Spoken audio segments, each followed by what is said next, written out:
All right. Let's get the beats.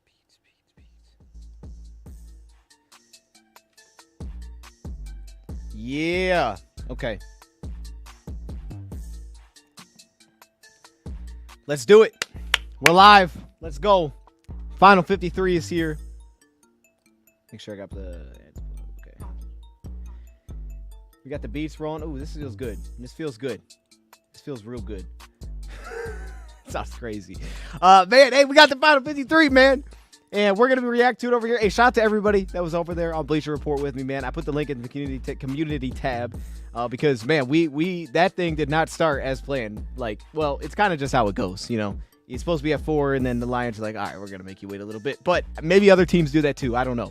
But y'all hung in there with me, and then we got going, and then we were live, and it was a fun reaction. It was scattered, but it was fun.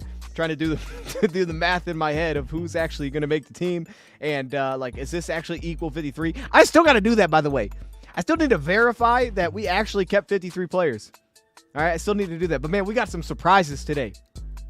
We got some surprises that I was not expecting. One thing that I probably overlooked, but because of a new rule, I think it took place, and I think we're going to see something take place because of that, if that makes sense. And then also, the receiver position, man, the Lions were like, yeah, we're going to do it. We're going to keep basically nobody. We're going to keep basically nobody, and for sure they're going to be adding a receiver. Help me out with the D-line choices. All right, let's start right there, David. Let's start right there. My man Dante, David are in the chat. So the first thing, well, this is the standout to me, and I don't know. I assume you're talking about Ukwu. To me, though, the standout for the defensive line is this, and I'm going to show this. This is put over here by Sports Illustrated. I think they posted this over here, and I'm going to show you guys on the screen. But this was one of the biggest surprises when I saw this, which was right here, that there is no Kyle Peko listed. Let me get myself in the corner. There is no Kyle Peko listed on here. That threw me off. When I saw that Kyle Peko was released, I was like, wait, what? What did I miss? What did I not see? I don't understand. Well, here's what I'm thinking. So I may be understanding this incorrectly, but I think we have to start here first. According to the new IR rules, I believe this is how it works, and it's something that I definitely overlooked. So you can place 2 players on IR on roster cutdown day with a designation to return. I don't know if that means it has to be on roster cutdown day or if it happened before, because the 2 players that the Lions already placed on IR with the designation to potentially return are Emmanuel Mosley and today Broderick Martin. So you could do that up to 2 players. Now there's like 8 to 10. There's like different rules in there, which I don't completely understand, but I think that might be after roster cuts happen. So you can do that with 2. In the past, if y'all remember, like you'd have to, if you want to put someone on IR, it was like, well, we have to put him through the 53 and then we're going to put him on IR. And it was like, okay, that's weird. Now it's not like that anymore. So the Lions, I believe, with John Kaminsky, who they kept on the 53-man roster. If you look, they have John Kaminsky here. I think what they're going to do is, because he had the torn MCL, he's out indefinitely, they're hoping to get back by the playoffs, is what we were told, maybe unless this got way better. I believe what they're trying to do is they're going to get through the 53 here and then put John Kaminsky on IR, because I think they may have already reached their limit on the 2 players that they could do that with, and because they believe that maybe he could be back during the season, they decided to try to get him through the 53 like you would in the olden days, like a year ago, and now they're going to put him on IR. And my guess is that the Lions cut Kyle Peko because Kyle Peko is going to give them that spot to do it, and that they'll bring Kyle Peko back. That's my guess, is that Kyle Peko will try to get back on the practice squad, and then he may be signed to the 53-man roster. Now, y'all are saying they got 52 now. I assume they're going to sign a receiver shortly here. So maybe they look, you could have just not ran the risk and just kept Kyle Peko along with the 53, and then I guess you could have put him on IR, and then, well, you still would have had to cut Kyle Peko regardless, right? Because if I would have put Peko on the 53, no, you wouldn't have had to. You could have then just put Kaminsky on the. I don't know, chat. I don't know, chat. Hey, I don't know. All right, I don't know what we're doing. All right, straight up, I'm kick you out for being from Canada. What?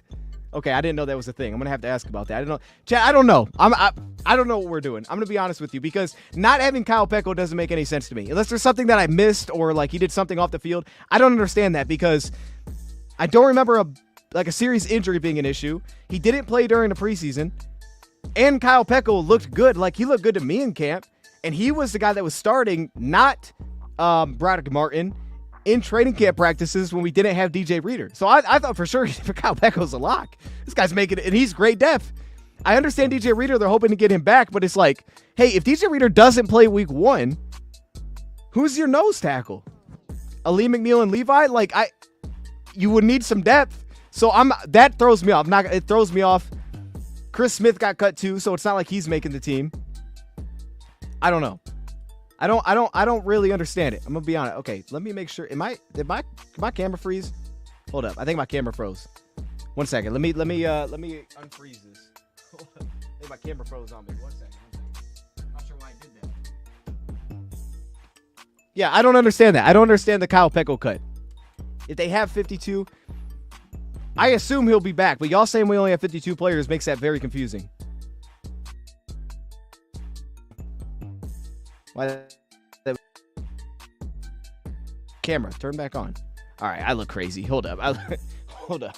I look crazy. Give me 1 sec. I gotta fix this.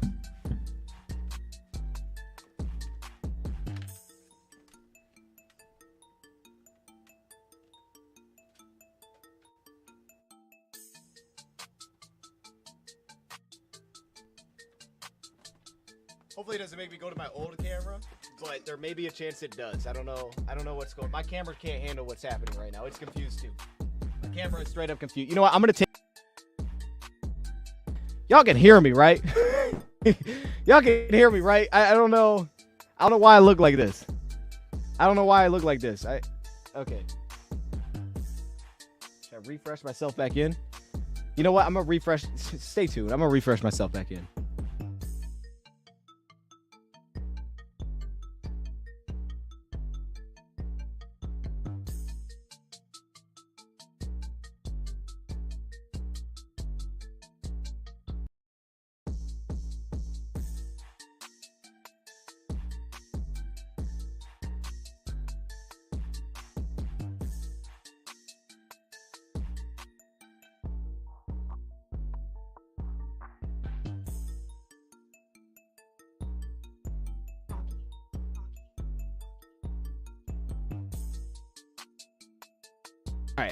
All right, we're back. We're back. Let me get this back. Okay, so here's the thing, though, too. Right? Has a voice. Okay, but here's the thing, though, too, right? Kyle Peko was a cut. He was not waived. Because I was thinking, well, maybe because he has to go through the waiver wire, and if you have, like, a receiver on deck that you're going to sign, that you do that. I don't know why they did that. If anybody knows why they did that, man, please let me know. If anybody has any theories, please throw them in the chat because I have no idea. I don't understand. Anyways, well, I don't know. We're signing Terrace Marshall. That's not official. That ain't official, Patty Grimes. Look, because that would be the only other reason, right? If like you knew right away that you were going to sign a receiver, then you'd want that spot. Are we sure there's only 52? Hold on, I'm gonna count. We're going to count live. 2, 4. Wait, hold up. I already messed this up. 2, 6, 10, 13, 23, 27, 32, 38. Look at this counting. 38, 44, 49, 52. Okay, I don't know what we're doing. Hey, straight up, I don't know what we're doing. I don't know. Oh yeah. Okay. So I don't know. Anyways, let's just. I wish I had an answer for this. I don't know. I'm just gonna leave it there. Okay, we could talk about the Ukwu thing. Let's talk about that. To me, this is not a surprise. Now, it's more surprising when you tell me that, hey, there's an open roster spot. When you're like, hey, there's an open roster spot, they could have, done that. But let's just assume that they have a plan. There's a reason that they did this. Let's get the breakdown from a professional. Hey, somebody's got to make this make sense. But the Isaac Ukwu thing does not surprise me. I don't think I ever had him making a 53-man roster. So I don't want to say that that's a surprise. Hold on, I'm getting a call, chat. Let me.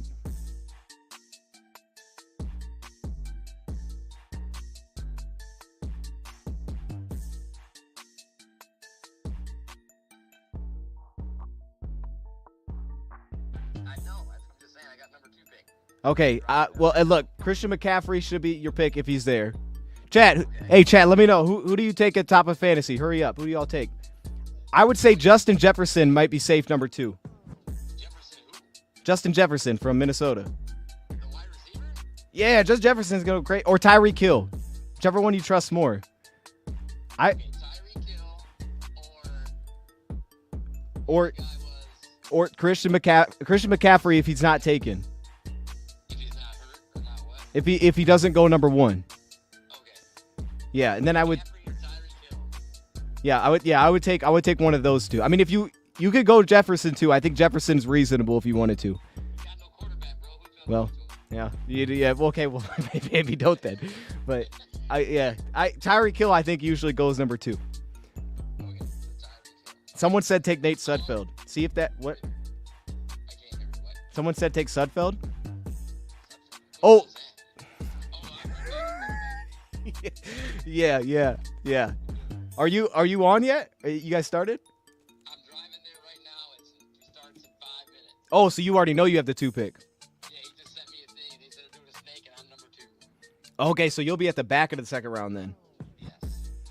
So see depending on how many players are, see if Gibbs is there in the back of the second round because there's a chance he might get there. Oh yeah, they ain't nobody taking a lion in this. He might get there. So, Okay. chat, I think that's good. Tyreek Hill. I would look at Tyreek or Christian McCaffrey. He'll be the number 1 on your thing. Yeah. And Gibbs later, then just have fun after that. Well, Gibbs, there's a good chance Gibbs is gonna be gone, but I would. No, not with my group. Not with my group. I'm telling you. Okay, well, I would take Gibbs if he's there at the end of the second because it'd be good value. Okay. But I don't know that he'll be there. And then it's gonna go after St. Brown later and all that good stuff. No, St. Brown's gonna go round 1. No, he's not. Not with the people I'm with. They're not. Shoot, you can take him at 2. I mean, don't take him at 2. Don't take him at 2. But if he's there in your second round, take St. Brown over Gibbs. Okay. I'm telling you, nobody's taking the Lions. I already told him it was gonna be my whole team was gonna be Lions. He kind of laughed about it. No, not the first one though. Not the first one. First one, Christian McCaffrey, Tyreek Hill. Got it. That's what I would do. Yeah. Okay, Christian McCaffrey, Tyreek Hill. Uh huh. Got it. I had to get to my dude. You're hanging Well, out to dry here. Here, just well, yeah. Well, just text me. I can text you. I can text you easier. I texted you, didn't answer me. No, you did not text me. That's I crazy. did. Look at your phone. Oh, you did. Tell him, Chad. Well, I was live on a different show. I was live on a different show. Look, we're locked in. We got roster cuts happening. We got. Yeah. Chad, that's who you take, right? My roster. If you guys don't do better, I'm gonna cut you guys. Chad, who's the top pick outside of McCaffrey? It's Tyreek, right? I think it's Tyreek. All right. Yeah, I think it's Tyreek. I think that's good. If they give me something else, I'll send. Yeah, I mean, or Jamar Chase is up there too. Jefferson. Look, St. Brown's supposed to go first round. He ain't going in the first round. Okay, My group, I'm telling you. Tyreek Hill would be the guy. Okay, Tyreek. I may have said Pickens. Okay, Tyreek Hill. All right. Christian McCaffrey. Tyreek Hill or McCaffrey. Yeah. Keep it simple. I got it. All right. I'll talk to you guys later tonight. All right. Bye. Bye. Okay, chat. Sorry. Hey, that was a little side note. Hey, look, he's doing his first fantasy draft. Okay, I'm not the guy to call. You know what I mean? I don't know what I'm doing, but he does not know at all what he's doing, and he just drafts Lions. Now that's usually what I do too, but he doesn't know what he's doing. So, I had to show him how to do the draft, like how to actually pick players and stuff a couple days ago. So he's great value for real because he's the first look. No, you're not wrong about that, but not at 2. I don't want to tell him that because he'll take him at 2. You know what I mean? Like he'll get confused and just draft him at 2, and I don't want him to do that. I want him to go safe with this first pick. Get a guy that's going to be productive. I'm not mad at it though. Okay, let's talk 53. You're right. Let's go. So Isaac Ukwu, that one doesn't surprise me. Isaac Ukwu getting cut does not surprise me that Isaac Ukwu got cut. To me, it was To me, it always came down to those 4.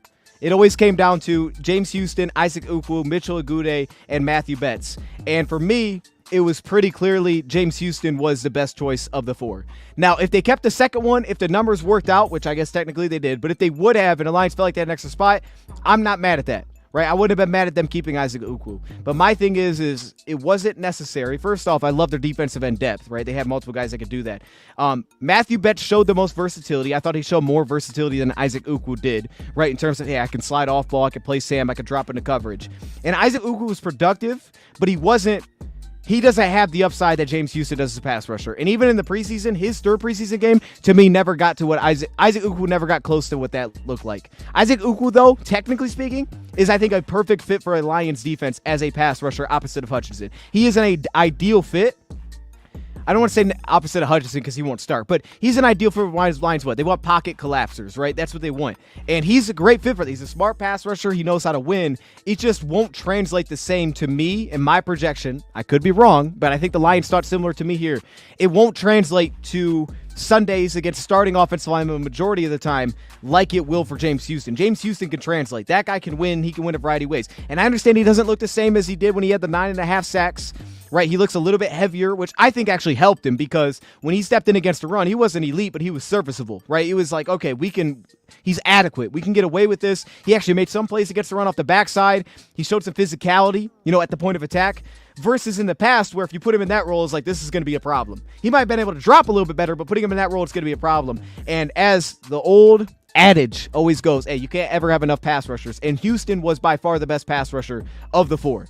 Now, Matthew is for sure going to get waived and hit the practice squad. I would love to have back on the practice squad. He was a very worthwhile investment to bring in here, and the Lions were able to do it over other teams because of the opportunity.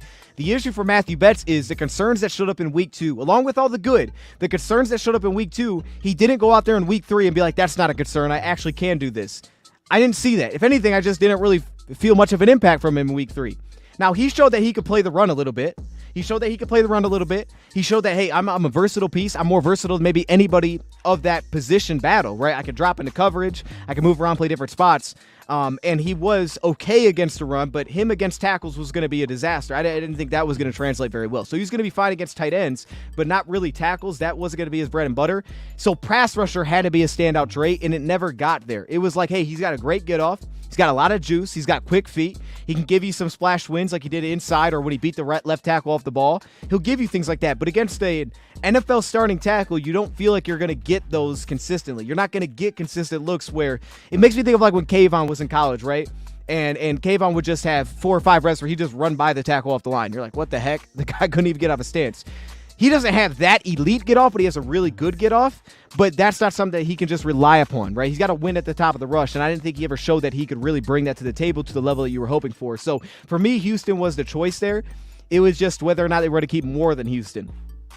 Texans released Noah Brown. Did they keep Woods? No, they did not keep either receiver. And the weird thing is Robert Woods was a starter for them last season. Noah Brown played, at least from what I had seen, Noah Brown played a lot last year as well. Noah Brown definitely different, very different types, right? You go get Robert Woods, you're getting a guy that could separate level 1. I like him a ton. He fits into zone holes really well.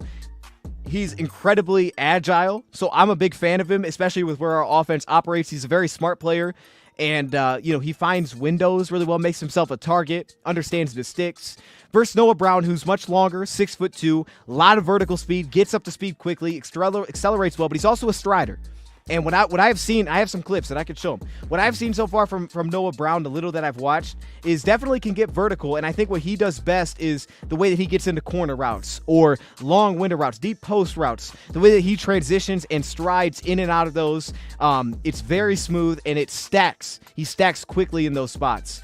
And also his transition can be effective because of how fast he accelerates. I don't know that he's a consistent separator underneath. He seems to struggle a little bit to get in and out of breaks, kind of like a guy like Robert Woods would be able to, but they definitely asked him to do certain things like that. Production-wise, he hasn't been really crazy, when we've recently seen him. He's also not the best man coverage beater, but then again, neither is Robert Woods. There's just some limitations right there. So for me, I would prefer Robert Woods, but I could see him being interested in both. You're just going against two very different type of receivers. My boy Allen Robinson got released, and I understand. Look, a guy had 3 receptions. We're not going to sign him, as Brandon just pointed out. But I can't help but look at what he did against us in the preseason and say, I actually liked how he performed. Now, there's a lot of vertical routes. He had 1 reception in that game where a cornerback blitzed, and he kind of just settled in on the sideline. But he got off the line really well in that game. He did a really nice job against Rakestraw Jr., who, of course, is a rookie. But he showed some of the veteranness, like, hey, I've been here. Okay, I know what I'm doing. I like Allen Robinson personally. He's got good size, 6'2", 220. I'm always a fan of Allen Robinson. I'll always be on board with that. But I don't think the Lions will be. What I tell you, hadn't since day one. Hadn't since day one, man. The 2 predictions that I actually got right since day one, because I missed multiple, and we'll talk about those, was Hogan Hatton. Back to our initial 53 before the preseason started, I put Hatton on there. And, man, I am so proud of this man. Lauren freaking Strickland. Can we give it up for Lauren Strickland? Hey, Lauren, Proud of you, bro. Look, the thing about how Lauren Strickland, so we actually had, I think, 3 undrafted free agents from this year make the team. Hogan Hatton, Lauren Strickland, Isaiah Williams. That's incredible. That's incredible. But specifically, Lauren Strickland performed incredibly well all preseason long, every game. I thought he got better and better. Special teams value was through the roof for Lauren Strickland. And while the safety position was kind of open because they never went out and signed like a veteran or gave a lot of guaranteed money anywhere, they did bring back CJ Moore. And CJ Moore's been in this on this defense, and he stepped in the last preseason game. We saw him perform there, and he looked good.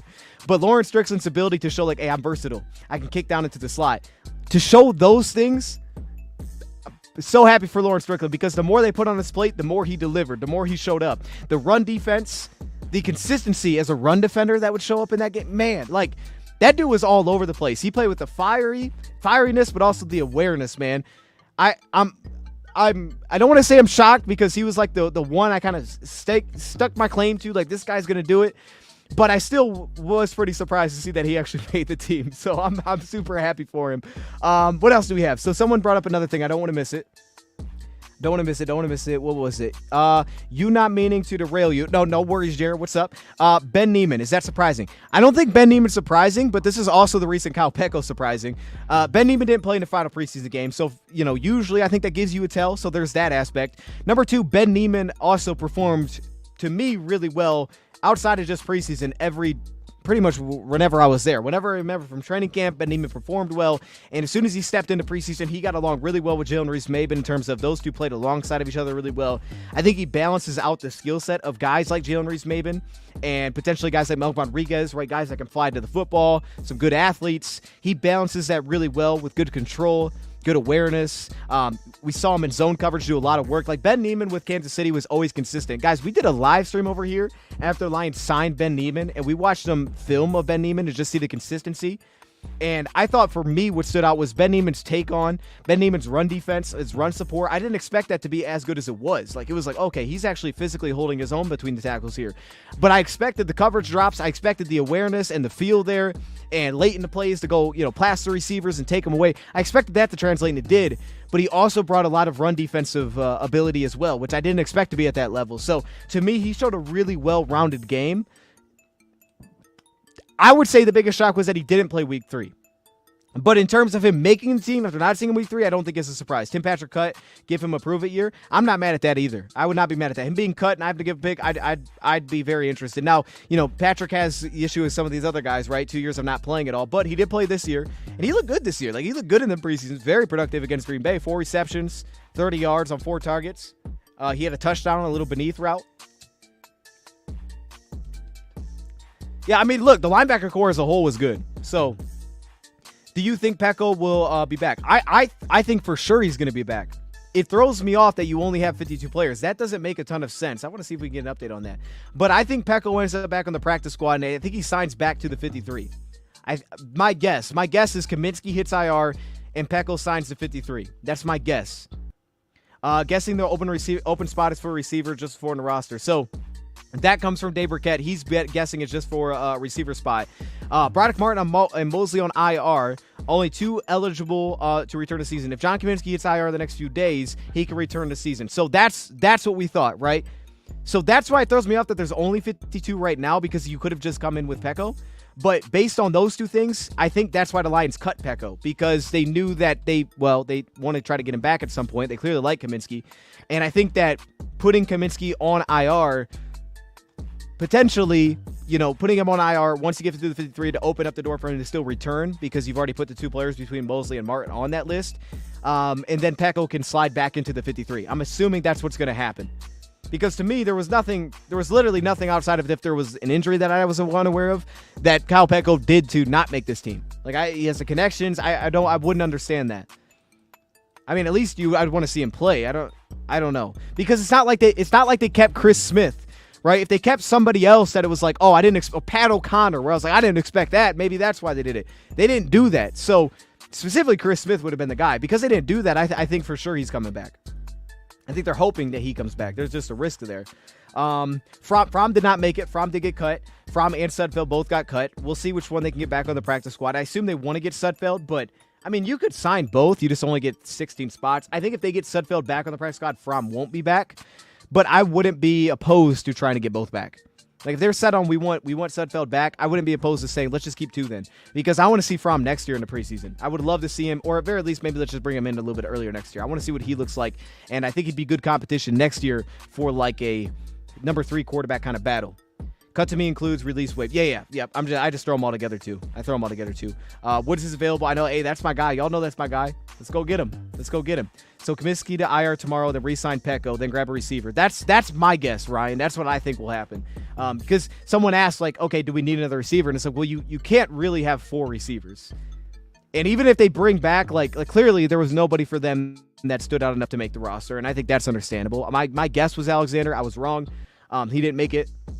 Not a huge surprise there, but he didn't make it. But even if you bring any of those guys back, I don't think the Lions would be like, well, there we go. Now we got our 5th receiver. Like, they're going to have to bring somebody in just for numbers sake. So it feels like clearly they're just leaving a spot open for receiver and that they're going to sign a receiver. Who? I don't know. There's a lot of options. Isaiah Hodgins has become available. There's going to be a ton of options out there because receivers just deep in the NFL. But to flip that, this is another thing that we talked about a lot, and I personally, like, maybe nobody else is interested in this, but it intrigues me, is they went up 10 offensive linemen, and I regret the fact that I never did this because it made too much sense. The amount of times I sat there like, no, dude, you got to keep 10 offensive linemen, but I didn't for whatever reason.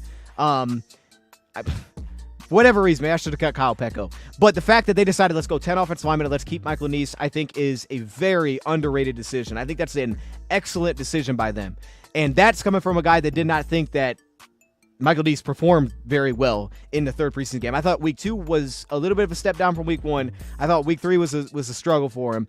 But because he has guard center flexibility and your really only true interior offensive lineman was KO'd, who did not play in the last preseason game, but he does not play center either, I felt they needed more depth there. And I was just like, maybe you get somebody back, that kind of thing. But the thing is with offensive linemen, it's scarce. Like, you could just think in years past, like, it's just hard to find a lineman, like, during the season, like, oh, we need a guard. Let's just go sign somebody. Like, they're just not there. You know, those guys that are there are guys that are probably there for a reason that are available, or they're 40 years old. So I think the decision to say, let's keep Michael Nice was a great decision, and it also allows guys like Colby Sorsdal and hopefully guys like, obviously Giovanni Manu, Dan Skipper, to be specifically tackles. And you got specific interior offensive line, because otherwise you would have been very quickly going to, all right, we got to kick one of these guys to guard, even though all they've really done this offseason is play tackle. Like, cross-training's great. It's always great to have flexibility, but this is what we want them as. This is what the long-term is. So making sure that you have guard depth allows that to be the case. So I just think that's a very underrated decision. I love that decision to keep 10 offensive linemen. Good job by the Lions there. I think that was a smart decision. Anything else that stands out? Okay, receiver position, of course. Like we said, they'll sign a receiver. I think that's why, 52. My guess would be is that's why there's 52. Is that there's going to be a receiver signed here soon. And we can throw up film here while we're sitting here. Sam Laporta, Brock Wright. They kept Parker Hesse, y'all. They kept Parker Hesse. Hey, got to give it to him, dog. Now, I'll say this. I thought for sure Shane Zylstra. I was very confident. I wasn't confident in James Mitchell, so I went off of James Mitchell. But Parker Hesse, I liked him. We had him on one of our 53s, and I think I took him off the 53 for Craig Reynolds. But Parker Hesse, man, like, if you want a pure fullback, the Lions clearly did. And Parker Hesse delivered. Like, the thing with Parker is you're not getting things out of Parker Hesse that you would get out of Zylstra, or probably even James Mitchell to that fact. And really the weird thing is like when we talked about Sean McEwen, who also got cut, who performed well, very just limited. Nobody else competed at the fullback role this offseason. I didn't see anybody else take snaps as a fullback, and it was like, man, there's a battle going on here. I thought Sean might, but he didn't. James Mitchell never did. That position was purely, this is yours, Parker Hesse. And clearly he did well enough because the Lions like, look, we're going to make Parker Hesse our fullback. He could play tight end, right? We see him step in line. Parker Hesse, you know what he could actually do? I don't know if they'll do this, but you know how we would use jumbo packages? Parker Hesse could probably step in. He's not an offensive lineman, but kind of serve as like a jumbo package offensive lineman because pass protection was really good in line from him. He's not a separator, in coverage, but he did take advantage of the one opportunity that he had where he like bobbled it and caught it. And was like, all right, he did catch the pass. If you think about a guy like Melk Rodriguez, right, the only thing they really asked of him when he played fullback was one time to catch a flat pattern. They trust Parker, I assume, to do that. It's like, hey, well, if we do throw it to you, can you just catch a check down? He's not going to do much after the catch, but he'll play fullback and he'll lead block. So I'm surprised. I'm a little bit surprised, mainly because especially if they had an open roster spot, that Shane didn't make it. James didn't surprise me as much, but I think they want to get James Mitchell back on the practice squad. But I thought after they cut Shane, James was going to make the team. So the fact that they cut both definitely surprised me. But that's your tight end room, man. They went with 2 again. Well, they went with 3. We'll count Parker as he is a tight end. But I assume they're at least going to get.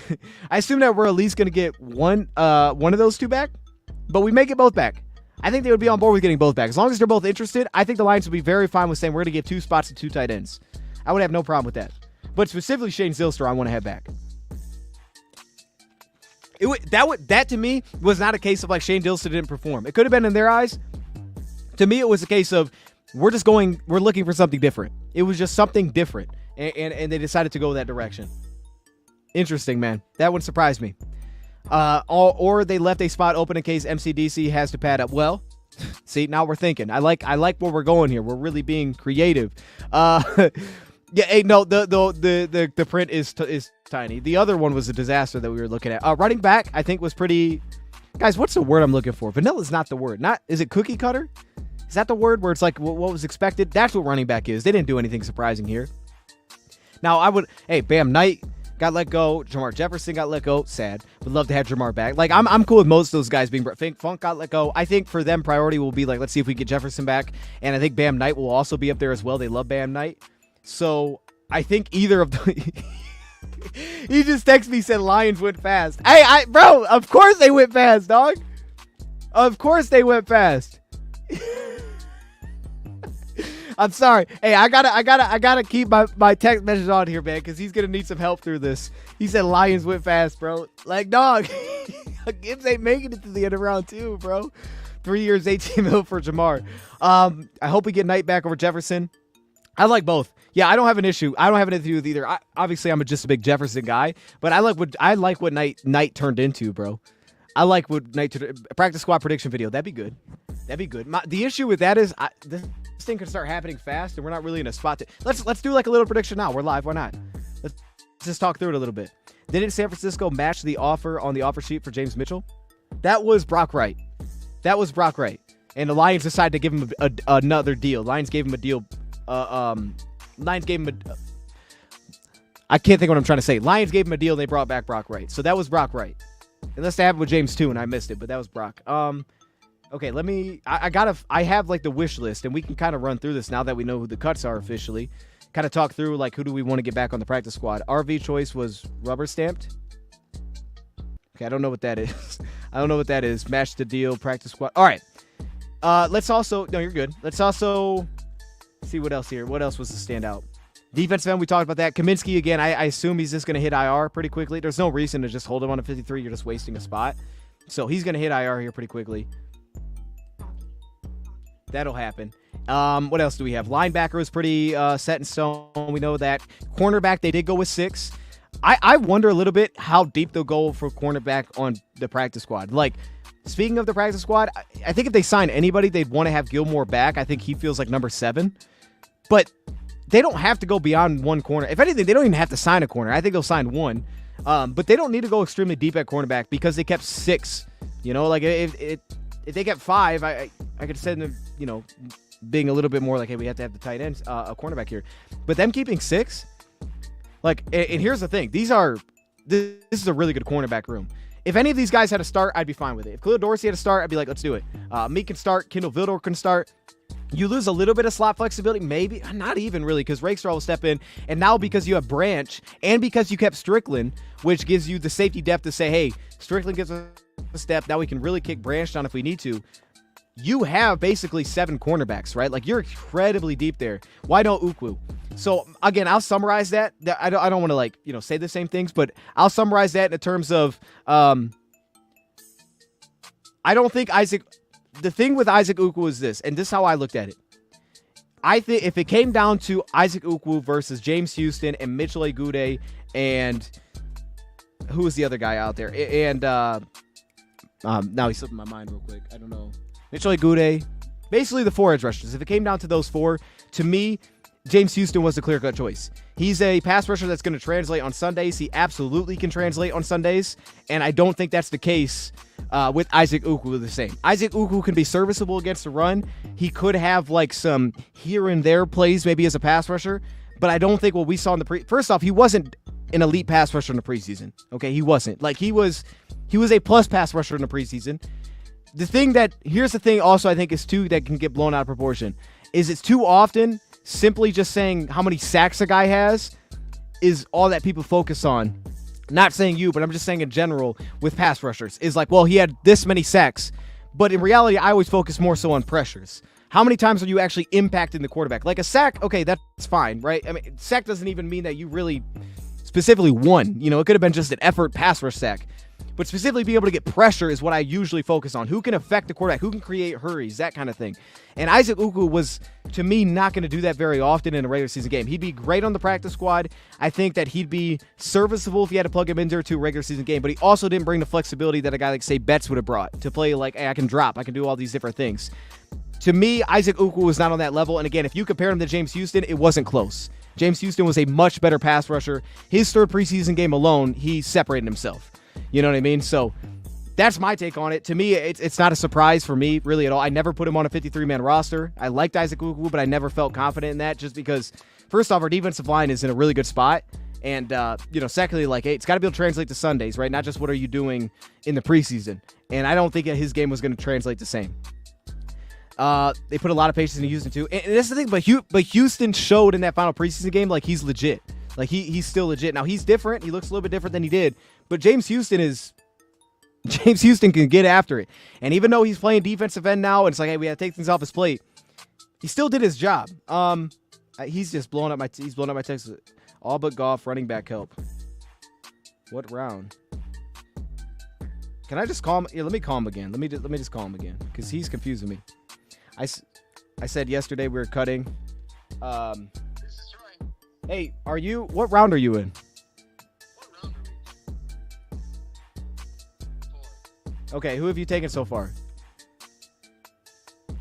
Oh, I got George Hill. Okay. I got Montgomery. And hold on. Was Montgomery your second round pick? Oh no. Okay, no, that's good. I like that. So now, okay, so you need another running back, and you're in the round 4. Yeah. Okay, let's see. What's there? What do you know what's available? No. Oh. I just wanted to do and talk on the phone. Okay. I would say. I'll get on speaker. Okay. How do I do this? I go back to. I know every time I get ready. Betts outshined Houston. I disagree. No, I disagree with that. Betts did not outshine. Hold up. You said Laporte is available? Oh shit, I'm on. No, I'm not. Here, if you want running back, look for guys like A-Chain. See if A-Chain's there. A-Chain from Miami. I took running back from Seattle. Kenneth Walker? Yeah. Okay. Was A-Chain there? Who? Never mind. Okay. Okay. I'll call you back. All right. Yeah, I don't know what he's talking about, bro. No, I don't think Betts outshined him. And that's from a Betts guy. Betts did not outshine him. Look, and here's what I'll do. We'll do this because we're live, because this is going to be the conversation, right? And it's a fair conversation, but we might as well look at it. We have the all-22. Let's go look at how they performed. And if I change my mind live, I'm not mad at it. If I look at this and like, hey, you know what? You guys are right. Betts did outperform him. That's fine. But really, week 2 was his breakout game. And week 2 showed concerns. There was good, but it showed concerns as a pass rusher. Like, okay, there's limited ways that he can actually win here. In week 3, he did not answer those questions. James Houston can win in a much deep, more variety of ways than a guy like James Houston showed that he could win. And that's the thing there. Like, Matthew Betts had a fine week 2. It wasn't elite, though. It wasn't like an elite week 2, right? And he had the 1 sack, which was a good inside win that was on a stunt play. James Houston really showed up in this second game, though. So let's just throw it up. Did Neon's mustache make the roster? It did not make the roster, but there is an open spot. So we're keeping those things on the table. So here's Isaac Ukwu here. And again, Isaac Ukwu can play the run. And this is what I was talking about. Bet showed a lot of flexibility. Bet showed the most flexibility of any of those guys to me. Because as we see here, like his ability to go step into an off-ball linebacker role, look relatively comfortable in these spots. That's probably the best thing that I think Bet's brought to the table for us, was showing some of that flexibility. Trey Palmer, Noah Brown. Trey Palmer got cut. Okay. Cortland Sutton, Xavier Hutchinson. You are a Lion. Whoa, Cortland Sutton got cut? Cortland Sutton didn't get cut. That's crazy if he got cut. Xavier Hutchinson would be a nice pickup. I'd be on board with that. Xavier Hutchinson would be nice. Who's your favorite cut? Wide receiver 5 we could pick up. I love me some Robert Woods. I'm still a fan of Allen Robinson too. Like we could show plays to Allen Robinson too. I ain't even off the Allen Robinson trade personally, but there's a lot of them that I'm interested in. But for me, like Robert Woods would be top of that list. Honestly though, like I haven't seen enough of a lot of these guys to make like a bold claim, but there's definitely a lot of options. Baki is such an offensive weapon, and John. Oh, absolutely. And, you saw the thing that Dan Campbell said about that position specifically, which was, like, hey, we don't necessarily need the big receiver, right? We'll play to our strength, that kind of thing. And that's something that me and Easy kind of talked about, and that's why I put Alexander on there too, because I think, again, we can get caught up in size too much. I think they would like to have that. You want to have different body types in that room. But at the same time, like, doesn't make it necessary. I think what the Lions need is they just need a guy, regardless of build, preferably a little bit bigger because of what we have, but you need a guy that's going to win level 2, and you need a guy that's going to beat man coverage. Those are the two things that I want. I want level 2, beat man coverage. I'd say the third thing is just being where he's supposed to be, understanding spacing, understanding timing. You bring those 3 things to the table, and I think there could be a spot for you, right? That's what Peoples-Jones and Fountain were competing for. I don't need a guy that's a straight burner down the field like Noah Brown. Like, not saying Noah Brown wouldn't be fine, but I don't need that, I don't think. I don't need a guy that's just a underneath winner, right? Which you could argue Robert Woods is, that's kind of where he lives, but I think he can work level 2 as well. You need a guy that can open up level 2 consistently for the Lions, because right now you're asking J-Mo to take on a lot of that role. St. Brown is taking on a lot of that role, and that's mainly where Sam Laporta is going to kind of live. Did Houston make the Houston did make the team. Shout out to James Houston. Taking a look at him right here. There's James Houston. Shout out to Houston. Houston did make it. Sad DPJ didn't work out. It'd be cool to get him back on the practice squad too. But yeah, that it is unfortunate. It is unfortunate that it didn't work out. He didn't really flash, man. It stinks, but he just didn't really flash for us. Chase Claypool, the bear killer. Hey, Robert Woods did get cut. I saw that today, right before I went live on the first show. I was like, I gotta see, did he actually get cut? So there's bets. Again, he handled his own. I thought against tight ends, he was serviceable there. But I saw that too, and I was like, oh, they cut Brown and they cut Robert Woods. And again, Robert Woods was basically their starter last season when he was out there and healthy. And like I said, I got clips. We can go to those if y'all want to. Sorry, this is kind of all over the place here with this. Brandon Ayuk in Detroit would shake the NFL. It would. I just don't know how we'd afford it long term. It'd be a real problem. Affording him long term would be a struggle. That'd be the struggle. But for this year, it'd be a lot of fun. It would be a lot of fun for this year. Maybe they did have Equinemius size replace. I haven't seen anything from Equinemius, to be honest. Like film wise, we can watch him here if y'all want to. I haven't seen anything from Equinemius. I know that he's St. Brown's brother, but I haven't seen anything. But I mean, I'm sure he'd be happy with that connection. I'm sure he'd be happy with making that happen. Tony is available. Hey, if they go sign Kadarius Toney, chat, what's the reaction? I'm not mad. Hey, I'd be like, oh snap, okay. Hey, that's the human joystick. That's what we call the. We signed the human joystick, dog. How can you be mad at that? Yeah, he might drop everything, but the one that he does catch, watch out. You know what I mean? The one that he does catch, he's about to be a problem. That's what you get. What about Russell Gage? Russell Gage wouldn't be bad. Russell Gage has been productive. I know he does a lot of his work from the slot. I believe he does a lot of work. Let's break down some Equinemius. I'm down with watching some Equinemius. We can watch all these because I've went through a few of these guys. So a few of them I've already seen, and we could talk through those a little bit. I'm down with it though. Let's do that. Let's get off of this. I don't want to make this whole thing about the Pittsburgh game. We already kind of did that. So let's move on to that. Hakeem Butler. Hakeem Butler had some buzz, man. It did not happen in the NFL. So we're gonna look. Equinemius, has he even played? Has Equinemius St. Brown even played in like a regular season game recently? I mean, he should have played in the preseason.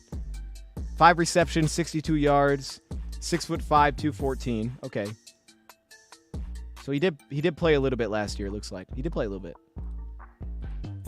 And then this preseason. All right, so we got 2 games here. We got San Fran and Tennessee. Looks like he cooked against Tennessee. He had 3 receptions for 40 yards and a touchdown. And San Fran, he had 1 reception for 6 yards. Why does it leave me in the corner like this? Getting cut from the Ravens wide receiver room is crazy. Oh, is that where Hakeem Butler was? Tony as a wide receiver 5 is okay. I wouldn't do it just because it'd be very similar to it'd feel very similar to what we have now. Well, he didn't play week 1 of the preseason either. Let's go to his good game. Let's just get some buzz here. It'd be similar to like on Isaiah Williams. It would feel a little bit unnecessary. Let me see. Isaiah Williams. All right. Equanimeous played for New Orleans. Preseason. And then we got to figure out what number he is. I don't even know what number Equanimeous is. All right. More impressed by Fromm than Hooker. Okay, I can't go with you there. There wasn't enough, to be honest with that. But Fromm was impressive, man. Look, I've always been a Fromm guy, but, you know, I hadn't seen him in a long time until we brought him in. Fromm did his thing. I'd love to have him back on the practice squad. It was just really limited, but he did his thing. He was composed in there. Now, there was the one play where he didn't throw the ball, and I can't remember if that was open. He didn't throw it. Remember exactly on that one. Pull up UQ's huddle. I did see that there is a new feature for that. I haven't used it at all. But there is. There's a new feature for that. Okay, so we got him right here, number 13. This should be St. Brown. He's working in the slot a little bit. Is he St. Brown? Is he 13? I said he's St. Brown. Yeah, he's 13. Okay, so he was starting in these preseason games.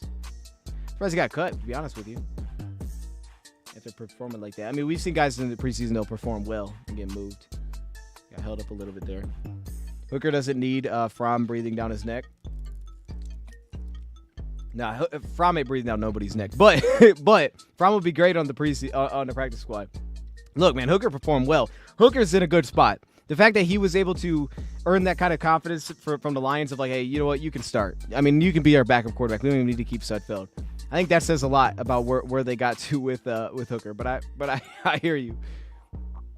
Okay, I always like those little things. These are like the DPJ type of routes. Hey, maybe we do go sign Equanimeous. This looks like a Donovan Peoples-Jones type of route. Here he is at the top of your screen. The little under route. I always like these with a nice little feel here. Sit down in the zone hole. Oh, the ball was out quick. Put it on him.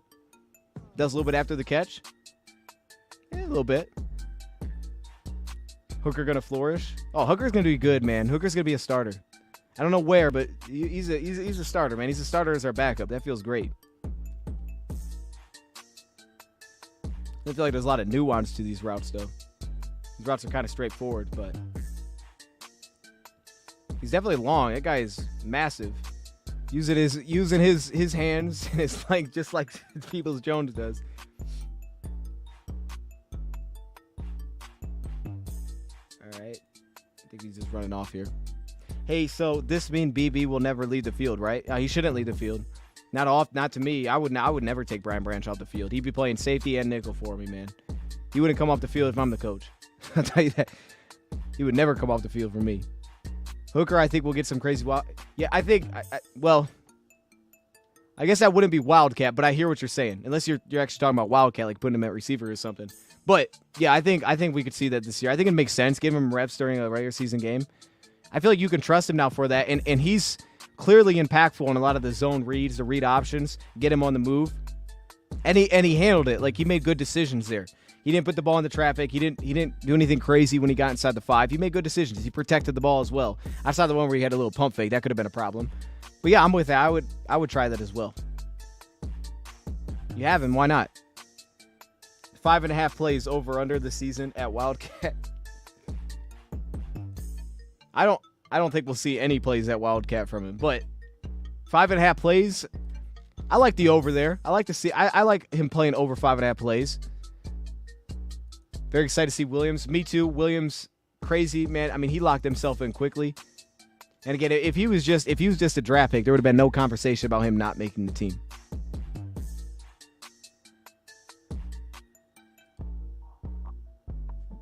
He definitely doesn't have like the long speed as a guy like Noah Brown does, that's for sure. Doesn't have the juice that Noah does. But 6'5" is massive, so that's fair. I didn't even watch him block right there. That was disrespectful. I just ignored that completely. I think he's in the slot here at the top of your screen. Nope, that's not him. I don't think he's on the field here.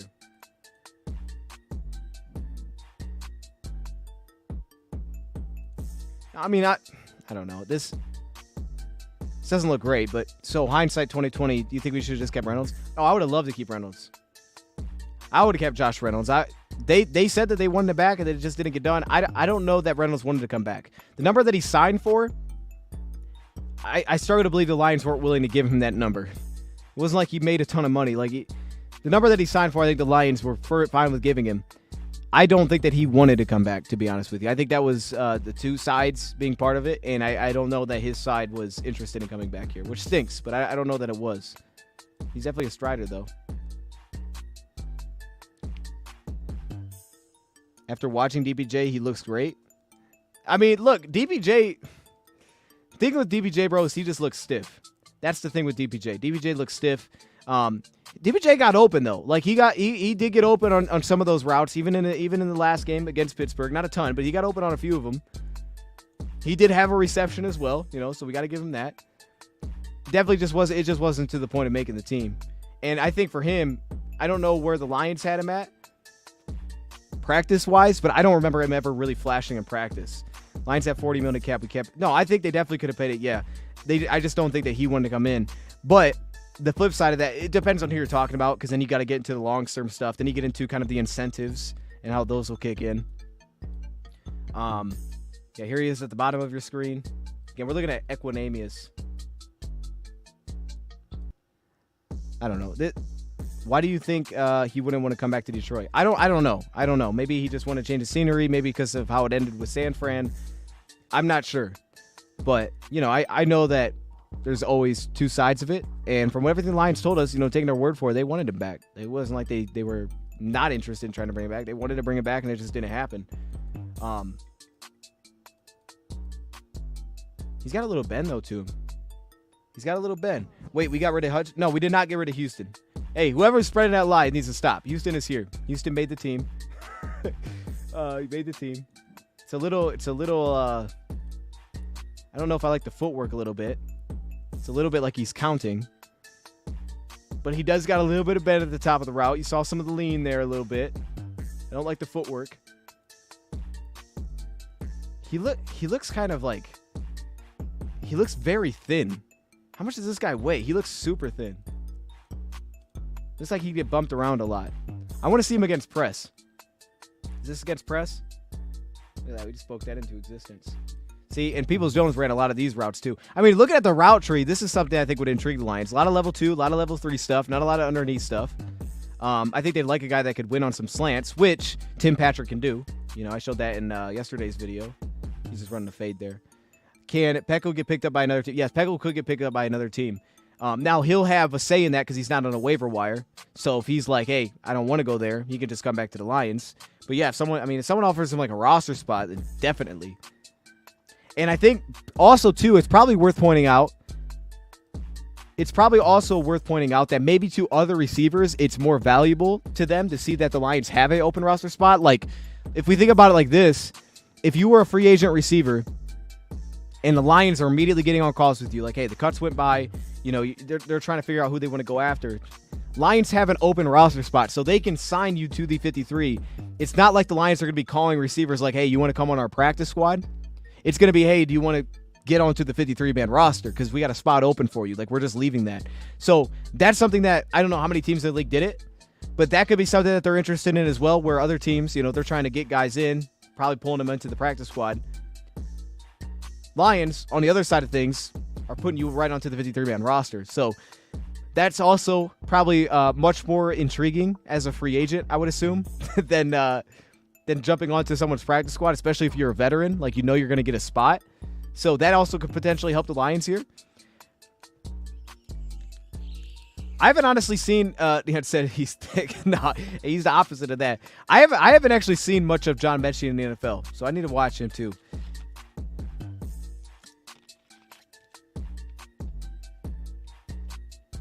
No way season he's below 220.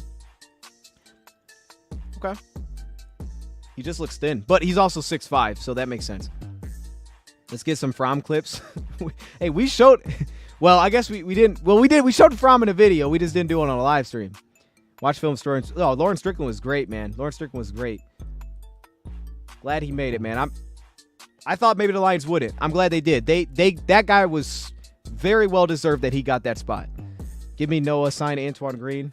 Well, Antoine Green should be on IR right now. I don't think Antoine Green is a free agent unless there was an injury settlement I missed. I think he was just wave injured. And I don't think anybody scooped him. I think he's sitting on IR, which would mean he's out for the season.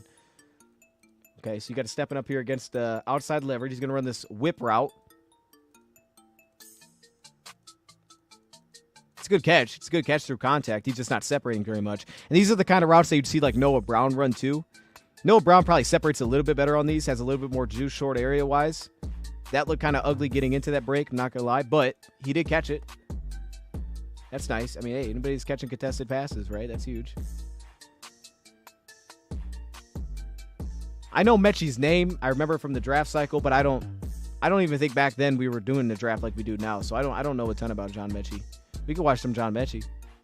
I don't know. This one could be interesting. The size, a skill set definitely makes sense here. I know, like I said, St. Brown would love this. I would say early impressions is it doesn't look great, but okay, here we go. He's in the slot. Nice little fade route. Yep. That's a beautiful ball. Dang, he put it on him, man. Hey, that throw was pretty. Okay, I like how he's beating the outside leverage, though. Okay. It was some contact there. Definitely quick through that. Quick transition.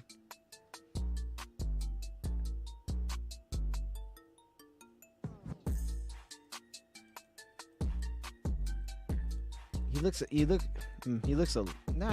way less stiff than I like Peoples-Jones. But he do look a little stiff here.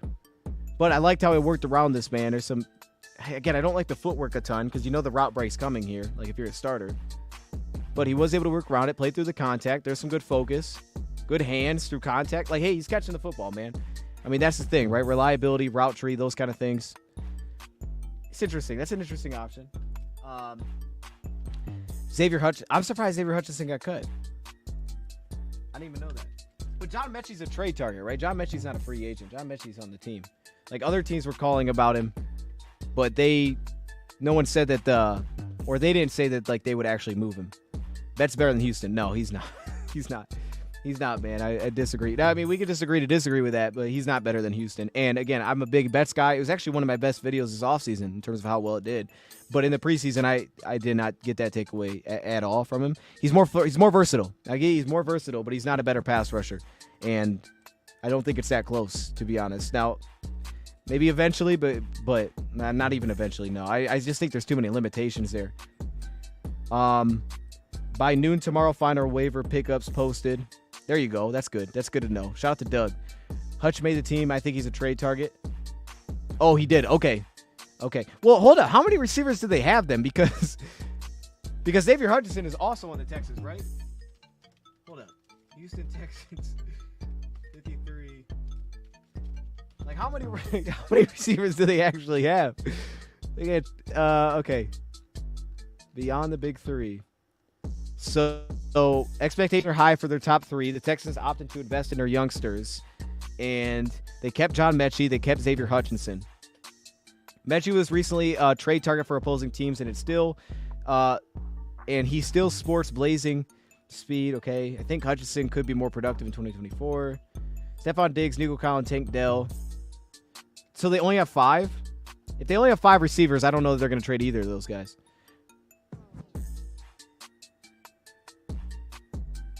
I mean, they gotta keep. I don't think they want to go down to 4 because I know the Mechie thing. Well, from what I read, the Mechie thing wasn't Mechie wanting out or the Texans shopping him. It was other teams just calling. But after they cut Robert Woods and then they cut Noah Brown, I think Noah Brown was the surprise. I think Noah Brown may have been the only guy that becomes available from there. That might be the guy. Like, if you're gonna do it, it might have to be Noah Brown. I don't know that anybody else is actually going to get let go. But they might have 6. I can't tell. I can't tell. These trackers are... Okay, here we go. Yeah. Okay, so they have Diggs. They have Robert Woods. No, they cut Robert Woods.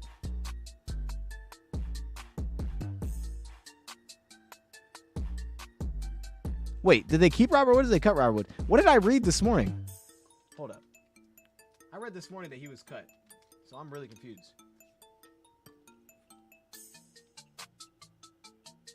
Maybe that was the projection I read.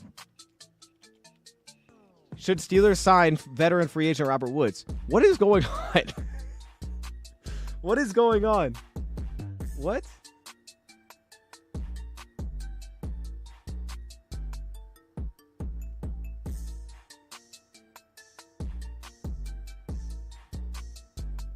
Okay, so maybe he wasn't let go. I don't understand. I don't think he was let go.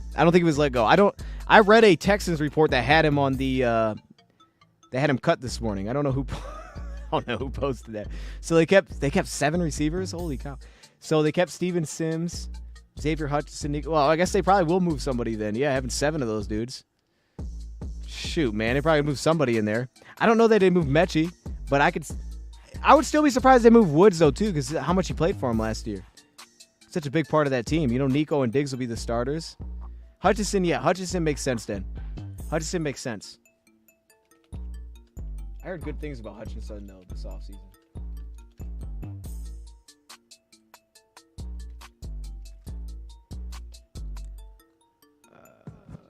Yeah, he did well.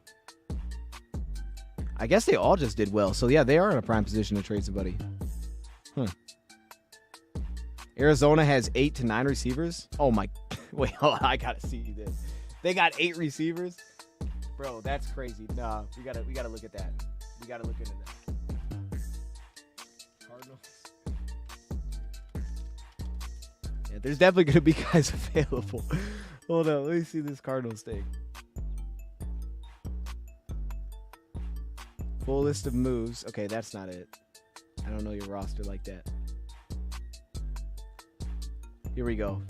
So wide receiver, they have Marvin Harrison, Michael Wilson, Greg Dortch, Zach Pascal, Xavier Weaver, Chris Moore. So they have 7 plus Zay Jones is suspended. Okay, they went 7.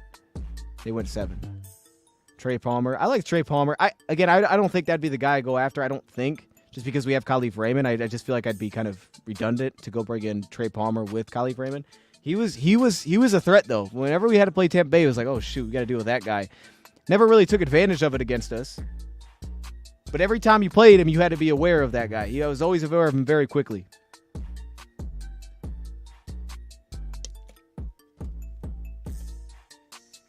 They did cut Tim Boyle. Okay, that's good.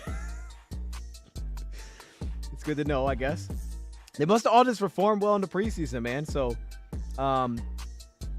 let's, yeah, I guess we'll leave that there. Terrace Marshall's interesting. I don't remember liking Terrace Marshall when we watched him like a year ago, but I also don't know what he's been up to. So maybe he's been out there doing work.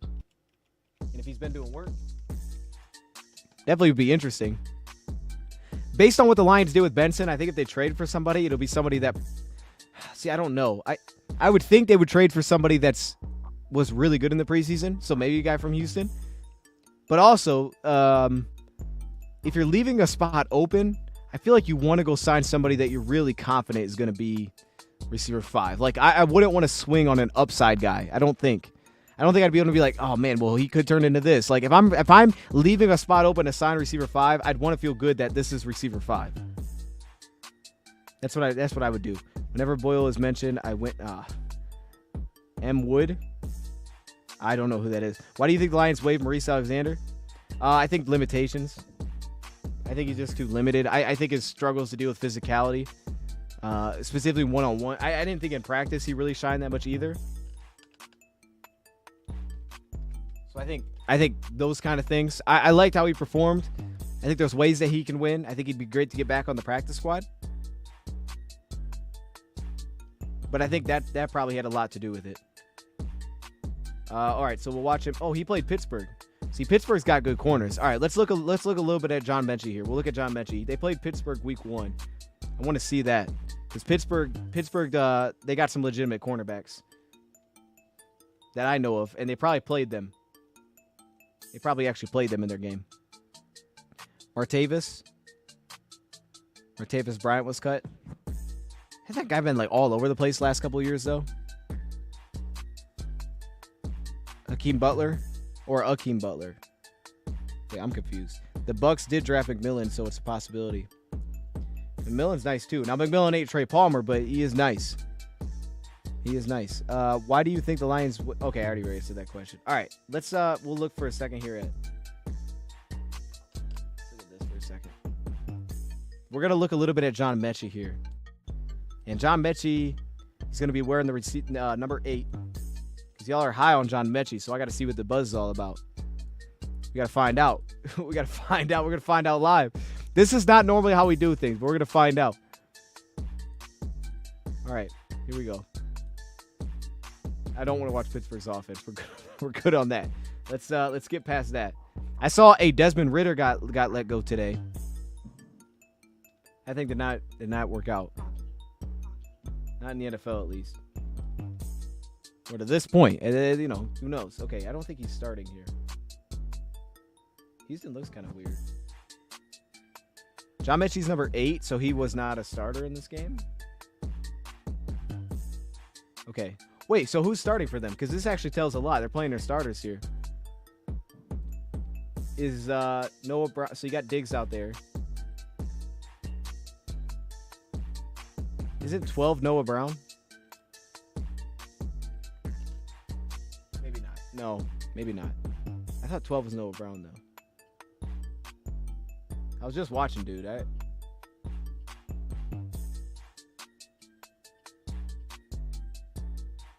Tank Dell.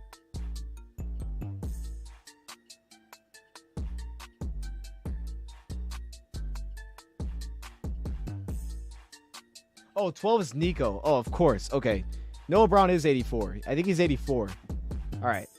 The bill was throwing me off. I forgot about Nico Collins, man. Okay, here he is. Now he's out there. You the truth for taking requests.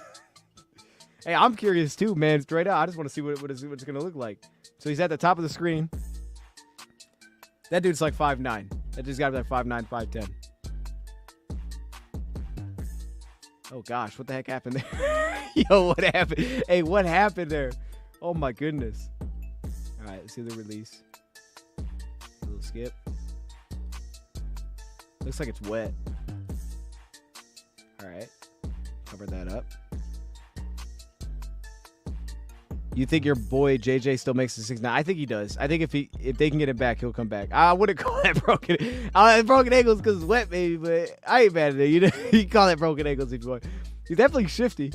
That's quick. You can definitely see that dude's shifty. Little jerk route here, baby. Okay. See, and this is the thing though. Like, I still want to see the level 2 get opened up because personally, that's what I'd be looking for. And he can do it in a smaller body. That's okay. But they also may just be this is his strength. Honestly, though, I think Isaiah Williams, like we should probably talk about him more, and because Isaiah Williams may have a much bigger role than what we thought. He may be able to get to a much bigger, may be able to bring much more to the table than what I, for example, initially thought based on what we saw early in the preseason. I think he might be able to bring more to the table, man. He's not incredibly short. He's got some length to him. He's like 5'11". But I think his route, he's always had the opportunity to expand his route tree. Does this looping song play in your head when you're sleeping at night? No, because I can mute it and it's still playing. I forgot it was playing. Let me turn it off. No, I forgot it was playing. No, I ain't gonna lie, man. Y'all are the only ones hearing that. I'm not hearing that. I'm gonna turn it off for a second. We'll let that. I already had turned that thing off, man. Okay, he's at the top of the screen, it looks like here.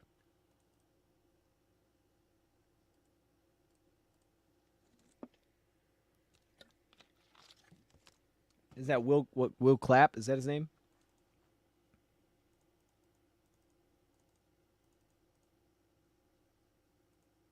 I don't know about this one, man.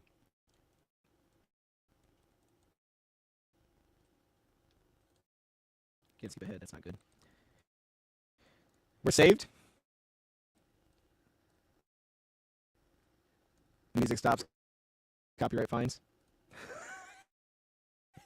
Hey, yeah, we just watch receivers, man. We're watching John Mechie right now. He was the buzz in the chat. Wait, did I just skip the Texans offense, or was that halftime?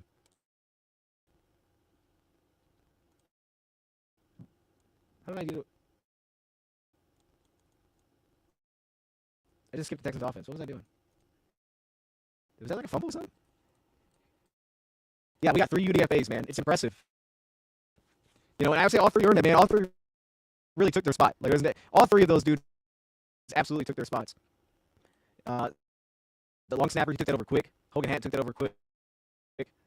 Our boy Robert Woods working down here. Hey, you know what time it is. You know what I mean? Y'all thought we were here to watch John Mechie. No, we're here to watch Robert Woods. You know what I'm saying? That's what we're here for. Uh-oh. Hey, Robert Woods. Let's make that, let's make that happen. You know what I mean? Let's make the quick call. I don't even think he's in the game anymore. I must have skipped too far ahead. Is my mic not on? Oh, shoot. Okay. Test. No, it should be on. Hello? Should be on. Dog. Hey, Robert Woods going to work, though. I'm not even is this Robert Woods? Yeah, it's Robert Woods. Hey, my boy working, dog. Hey, look, yo. You know what I mean? This dude, my dude working. Charge my mic. Oh, it's plugged in. Your mic's jacked up. All right, let me just replug it in then. I got loose.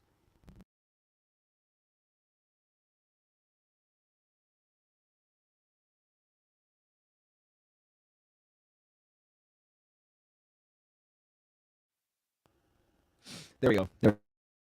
Should be better. And I'm saying, man, you're seeing Robert Woods. We were here to watch John Mechie, but Robert Woods is taking over this video. He is absolutely taking over this video. He's shaking dudes. That guy had to be past line of scrimmage.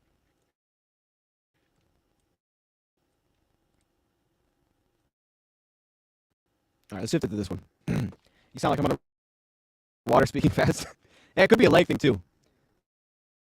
Definitely could be a leg thing too. Sped up and turned up.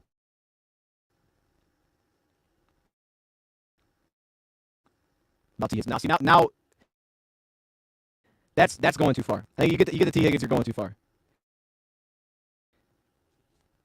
It's one thing to make a move, but you go to T Higgins, you're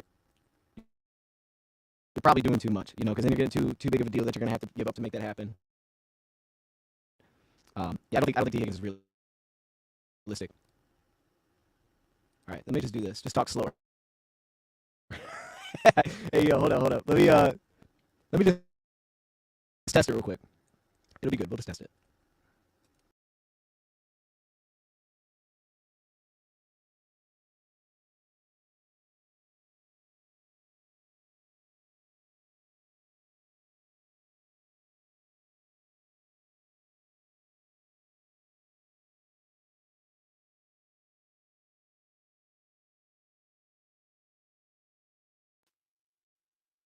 That's weird.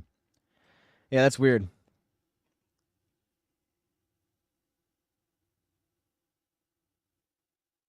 I'll test it for myself. If it don't fix, it's cool. We'll just end the stream here.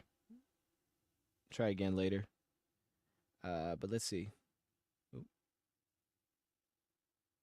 Now we're good? Oh, okay. I didn't really do anything, to be honest. All right, well, now I know. I just gotta, for some reason, reload the page. I don't understand. All right, well, we're back. Okay, that's good. We'll go back. I think we saw all John Mechie. I think I may have skipped too far. I think I may have skipped all John Mechie for some reason. Because, like, we saw him, and then we did not see him. No, we saw this play. Mechie just didn't play much in this game, it seems like. See, I can't help it, bro. Look, Robert Woods is that dude, guy. If I'm going for a Houston guy, I'm going for Robert Woods. I don't know if they'll move him or not, okay? But I can't help watch this dude and say that's the guy I'm going after. I'm just a Robert Woods guy. It just is what it is. We can watch for Mechie, but Robert Woods is the guy that I want. You know what I mean? I'm sorry, man. It just is what it is. You know what I mean? You want what you want, and that's the guy. That's the guy that I want. Trade whatever for DK. Okay, see now, like my man has said T Higgins. Okay, we're going we're to a point like we're doing too much. We're not gonna do that, but we'll go get somebody. Shoot, we may not even trade for him, but we just go sign somebody. Xavier Hutchinson would be a better pickup long term. Well, he's got to still be under his rookie deal, right? He's still got to have years left. I don't need him long term though. I hear what you're saying. I'm not ever against that. I just need him for 1 year. I need him for 1 year. Give me 1 season, Robert. Just give me one. Just give me 1 season. Let's make this thing happen. All right. We need you to play because, like, here's the thing: if whoever I sign a receiver, he's gonna be on the field. Like, my vision is like, okay, he doesn't. We could probably make it so he doesn't have to be on the field, but with where we're at, I want him to be able to be on the field. So I'd want to feel confident in that. Maybe they feel that way with Xavier Hutchinson. We could check him out too. What number is Xavier Hutchinson? It's just crazy. We're just watching the Texans, man. Straight. We're just watching the Texans play. Xavier Hutchinson. Let's see. I remember him coming out of Iowa State. He was the guy that had a lot of buzz. Xavier Hutchinson, 6'2", 205. That looks like last season. He wears number 19. And in the preseason, he did work in the preseason. 12 receptions on 19 targets for 114 yards. He had some shaky grades, but that's okay. Did Tim Patrick? I guess Tim Patrick did get cut from what I'm hearing. I'd like to go get Tim Patrick too. I like Tim Patrick. So let me ask, what is it Reynolds did for us? Who can do that we can get? For me, I think here's the thing, and we were talking about this with Easy. I think what Reynolds did for us is different than what Peoples-Jones and what Fountain were competing for, because I think they were unique. Like, it wasn't like it was a clone. It wasn't like Donovan Peoples-Jones was Josh Reynolds. So I think they were different. But again, like, the way that I look at it as what he brought to the table was he was a guy that was really smart. Josh Reynolds was an incredibly smart receiver that knew how to get to his spots. He set up other routes really well with timing. It wasn't just like he was a pure dominant one-on-one receiver or something. He did block well, but he understood timing. He understood the system extremely well. He fit into holes really well. If you think about, like my man said, third down targets, the amount of times where he would catch it, and he would just be open on third and long, and he would be able to get him open. It wasn't always because he was just beating his guy one-on-one, but it was the timing within the offense to let things shake out, find the hole, or run off other players. That's what he did well. He had some of that ability where he could go win a one-on-one. He was probably our second best man coverage beater, I think, in his second season as a Lion. He was our second best man coverage beater, so that's why I want someone that I can trust that can beat man coverage, which, again, Tim Patrick was awesome in his last full season at just straight up beating man coverage. He did that well. He wasn't great off the line of scrimmage. I think Peoples-Jones had more upside there. I think Tim Patrick, what I've seen, has more upside there. But he could win off the line. It was just depending on who he was matched up against. He wasn't I'm going to win every game. There were certain games where he just wasn't impactful. That was just how it was. There were certain games that you just wouldn't go to him because he didn't like the matchup. So it wasn't like he was a dominant piece. But if he didn't have a top-tier corner on him, you could go to him. And I thought, of course, the routes that he loved them on, everything really level 2 he opened up. Deep out routes, deep in routes, dig routes. He actually had a nice little comeback usage that he was good on as well. Deep curls, you could do that. I didn't think he, maybe excelled in that area, but you could do it. And then, of course, every time we got into goal line situations, a lot of times where we work kind of the front of the end zone, he could get to the back of the end zone, and he could be impactful there. Not fades, but just working the back of the end zone, and again, timing. So, again, those are some things that you were working with guys like Peoples-Jones. I think those are the things that he brought. I think you can get it in a different style, but I think overall you want guys that can win second level. You want a guy that can beat man coverage, because to me, again, man coverage can kind of shake up everything scheme-related. Like, hey, you could play this and that, but if you can't get open, you're limited. So I want a guy that just simply could beat man coverage and be really good with his time and be where he's supposed to be, because then we can make it work. We can make it work within this offense. And that's why I like Robert Woods, because, I'm telling you, dog. Robert Woods is my guy. All right. I mean, he's my guy. All right. Now, a lot of these are level 1 routes. All right. But look at this. He ran a stick nod right here and absolutely shook my boy. My boy ran a stick nod. He's so agile. He's agile as heck. Plus 6'3". Size would be beneficial. I don't want it to. It'd be ideally not in a 5'9" body. I don't think it has to get to 6'3", but it would be ideal to have a little bit of length. Maybe not even like build, bulk, just a little bit of length. Kind of back to the Equinemius thing, right? But he doesn't need to be bulky. Just have some length to your game. But if you are lengthy, you want to be able to get off the line of scrimmage, right? I don't want you to get bullied at the line. I thought that's an area where Alexander kind of struggled a little bit. So we're seeing Hutchinson here on this deep crosser. We saw Lions did it with Peoples-Jones. Like, Peoples-Jones didn't run the same route tree as Josh Reynolds.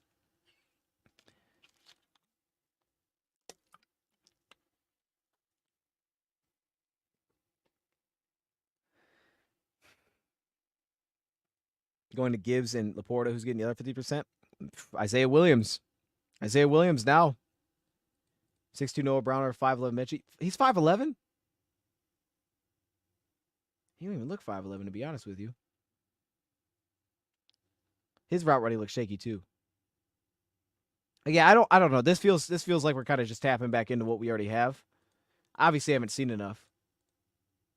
But this doesn't feel like what I would be looking for, right? A guy's going to separate at the top of the route. This I don't think this is what I'm looking for in the top of the screen in John Mechie.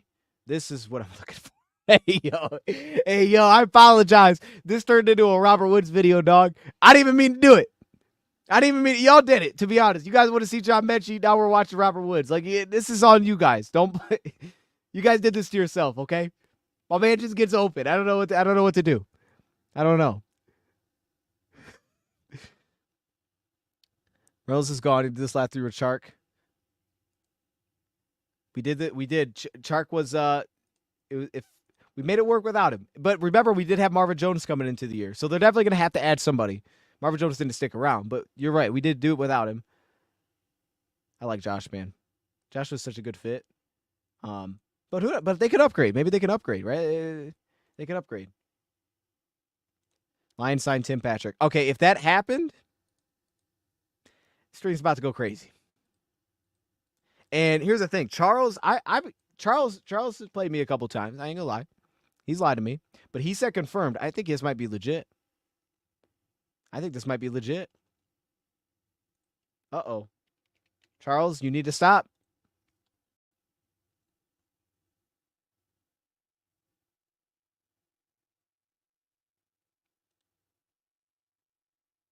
About to send it to you. Oh, snap. Chat, don't let me get... Calm down. See, this is the problem. I need to... He is signing with the Lions. Okay. Chat. This is why we're here, baby. Tim Patrick is signing with the Lions. I'm glad I did that video yesterday. I'm glad because I was making the video. I'm like, maybe I shouldn't include Tim Patrick. I was like, I'm going to include him. I kind of liked what I saw. If this is legit, Tim Patrick is signing with the Lions. Let's go. Okay, hold on. I'm fired up, dude. I got to find my notes here. I got notes. Okay. Because this is how I'd like to do this, right? I want to be unbiased. So I'm going to read what I had wrote, and we're going to watch some Tim Patrick, because the second preseason game is the game that I went through. I went through both. This is one of the game he was killing it in this game. Tim Patrick's legit, bro. Tim Patrick's legit. He's better than what we had. He had a better, by far, preseason performance. Now, again, let me give you the background. I got to calm down. I'm so excited right now. You said it to me 5 minutes ago. I apologize, D-Ray. I apologize. Should have said something in the chat. I apologize. Tim Patrick is 6'4", 212. Almost 31 years old. Now, he did miss the last 2 seasons. So like my man said, he's healthy. I like it, right? That's what it's going to come down to. But he was playing in the preseason. We're going to show this Packers game because he was really good. Here's what I wrote down about Tim Patrick. Good and bad. Early watch. Here's what I wrote. You don't see any news on it. It's not like from Dave Burkett or something, but Vic Lombardi. Is it Vic Lombardi that said this? Oh, no. Detroit Lions fan page. Looks like the Lions are signing Tim Patrick. So it could be like slightly, like quiet for a minute just because it's how fast it's happening. But that's what Detroit Lions fan page said. And, I be trusting them. This comes from Cecil Lammy. He's the Broncos guy. Cecil, hey, chat, y'all let me know. Hey, chat, y'all let me know before we get into this. If you guys trust this guy, we're going to get into this. What do y'all think? I mean, that's where we're at. What do we think? Hold up. Let me see. Yeah, I like the picture, though. I ain't gonna lie. Picture look good. Sports radio. League sources tell me that Tim Patrick's signing with the Lions. Talking about it now on the radio.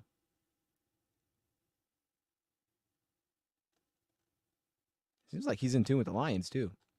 You know what? I'm going to trust him. We're going to trust this is real. If it's fake, it's fake. We're going to trust this real. All right? And I'm going to read what I wrote about Tim Patrick, and then we're going to watch some of the game. I wrote, Quick transition process, which is always run after the catch stuff, which I really like. It does look a little sketch, but that's okay. That's just how it is. We should have picked up EQ. This guy's better than EQ from what we just watched, okay? We're going to trust him. We're going to trust the hair. Quick transition process.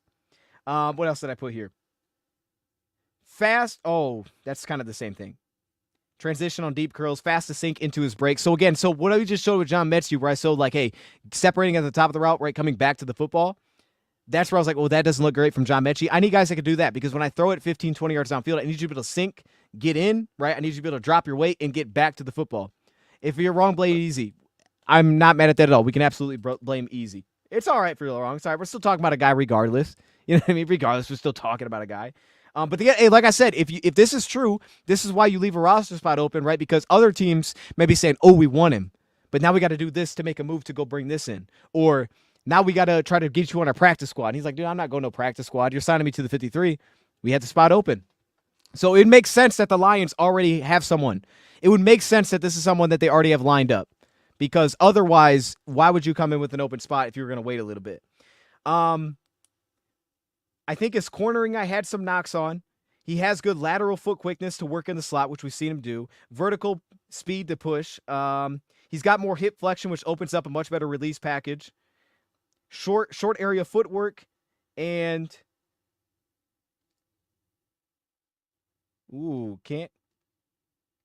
can run after the catch better. Okay, so that would go back to what we had.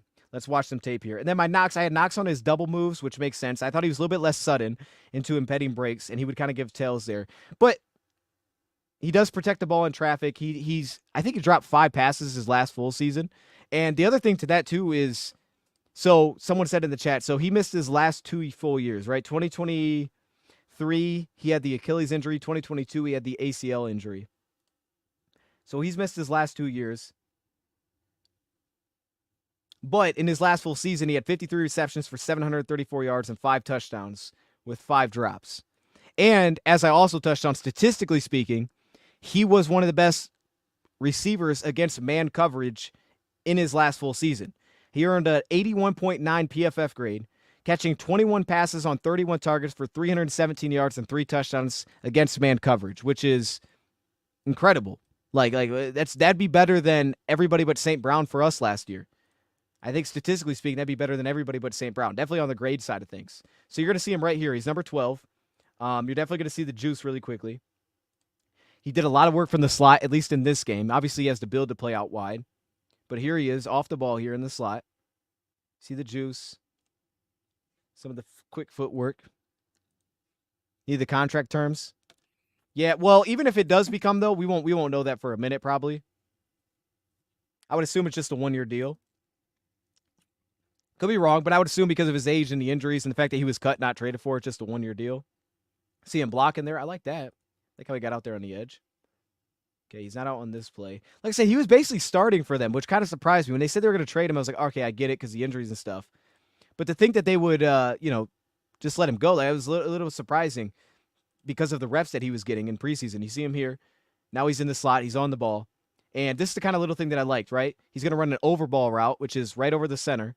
Sits himself down, spots himself up in zone, but watch the transition. There's the catch process away from his body, quickly into his body, understands he's going to take a hit, and finishes on the play. You don't get run after catch because of that, really, but he does protect the football in traffic. There's a good awareness. There's a good feel there. Why would you wait for Kaminsky to get healthy when he only had 2 sacks last season? As to why DN. Yeah, so again, I think he's going to hit IR. Here's the thing, Trey. I could be wrong. I think that because of the rules, we already took our 2 players that could go on IR and return during the season. In the past, anybody you put on IR before you got through the cuts, they were out for the year. But to your point, they're taking the risk of not getting a guy like Kyle Peko back. I assume what they're going to do is they're going to put Kaminsky on IR now that he's through the 53 because they already reached their limit. Then they're going to go out there.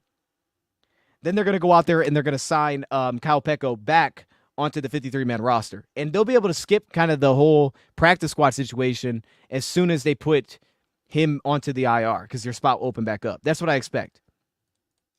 Anyways, let's continue here, though. So, again, still working in the slot. I think we have is this a run play? Nope. It's okay. This was nice, too. He had a nice little grab here. So we saw a lot of he actually scored his touchdown on a beneath route like this. He's just going to run a little bit of a drag underneath here. Got to work through some traffic. Oh, dude, I love that. Hold up. Hold up. This is nice, bro. I love that. You see that, dog? Y'all see that working through traffic, getting skinny like that? For a guy at his size, this is not always that natural. To work under the defensive end like this, look at him get skinny. Okay, now he runs into the defensive tackle, bounces off of it, and then here you go. Watch this transition speed here. So catch, tuck, quick transition in traffic. I like that. He's going to protect the football when taking the hit. Again, kind of slows down a little bit after the catch there, but, you know, priority is you're coming down with the football, so that's good. Makes himself a target. You see his hands ready for the grab. Comes up with it. You love the urgency that he's playing with, too. For a guy that's like a vet, like you felt like a lot of urgency when you were watching him. That's why I put Tim Patrick in that video, because I just, you know, certain guys, you just like the way that they're playing. Yeah, I guess unofficially he is a Lion now. This one he didn't get the ball on, but you're going to see him sit down for a deep curl. He's going to post up right here. Bo Nix looked at him, decided not to go that direction. You can see these are the kind of routes that we need right here. Here, cover 3 defense. He's going to sit in the zone hole, so he finds a window, finds it between the backers. They're going to run kind of this mesh look, so they're going to pry it open. Then he's got to settle himself in. I like right here how he starts to drift himself open with the quarterback. You see how he starts to relocate as the quarterback decides to move as well.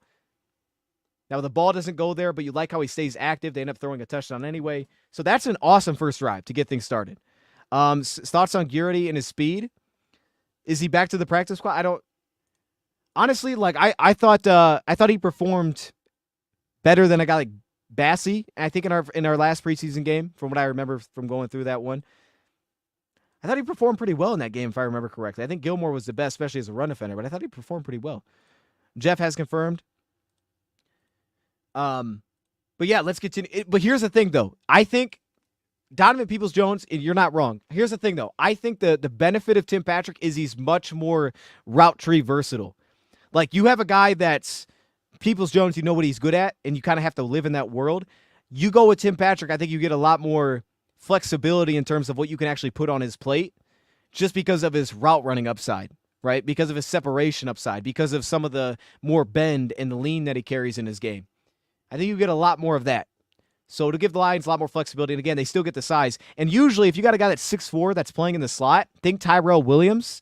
Usually, if you have a guy that's that big and can play in the slot, they have real agility.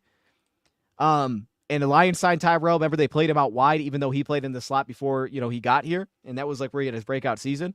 So just keep that in mind, too. And again, we're only going through the preseason. Why is Broderick on the IR? Broderick was hurt in the last game. Hyperextension. See, and that was the thing. Me and Easy talked about that. I didn't know how serious it was. That's why I asked. He thought it wouldn't be that serious. But he'll be out the first 4 games at least. The positive is, though, is that, you know, it does open up a spot for someone else. So I guess he's just injured. I don't know how else to answer that one.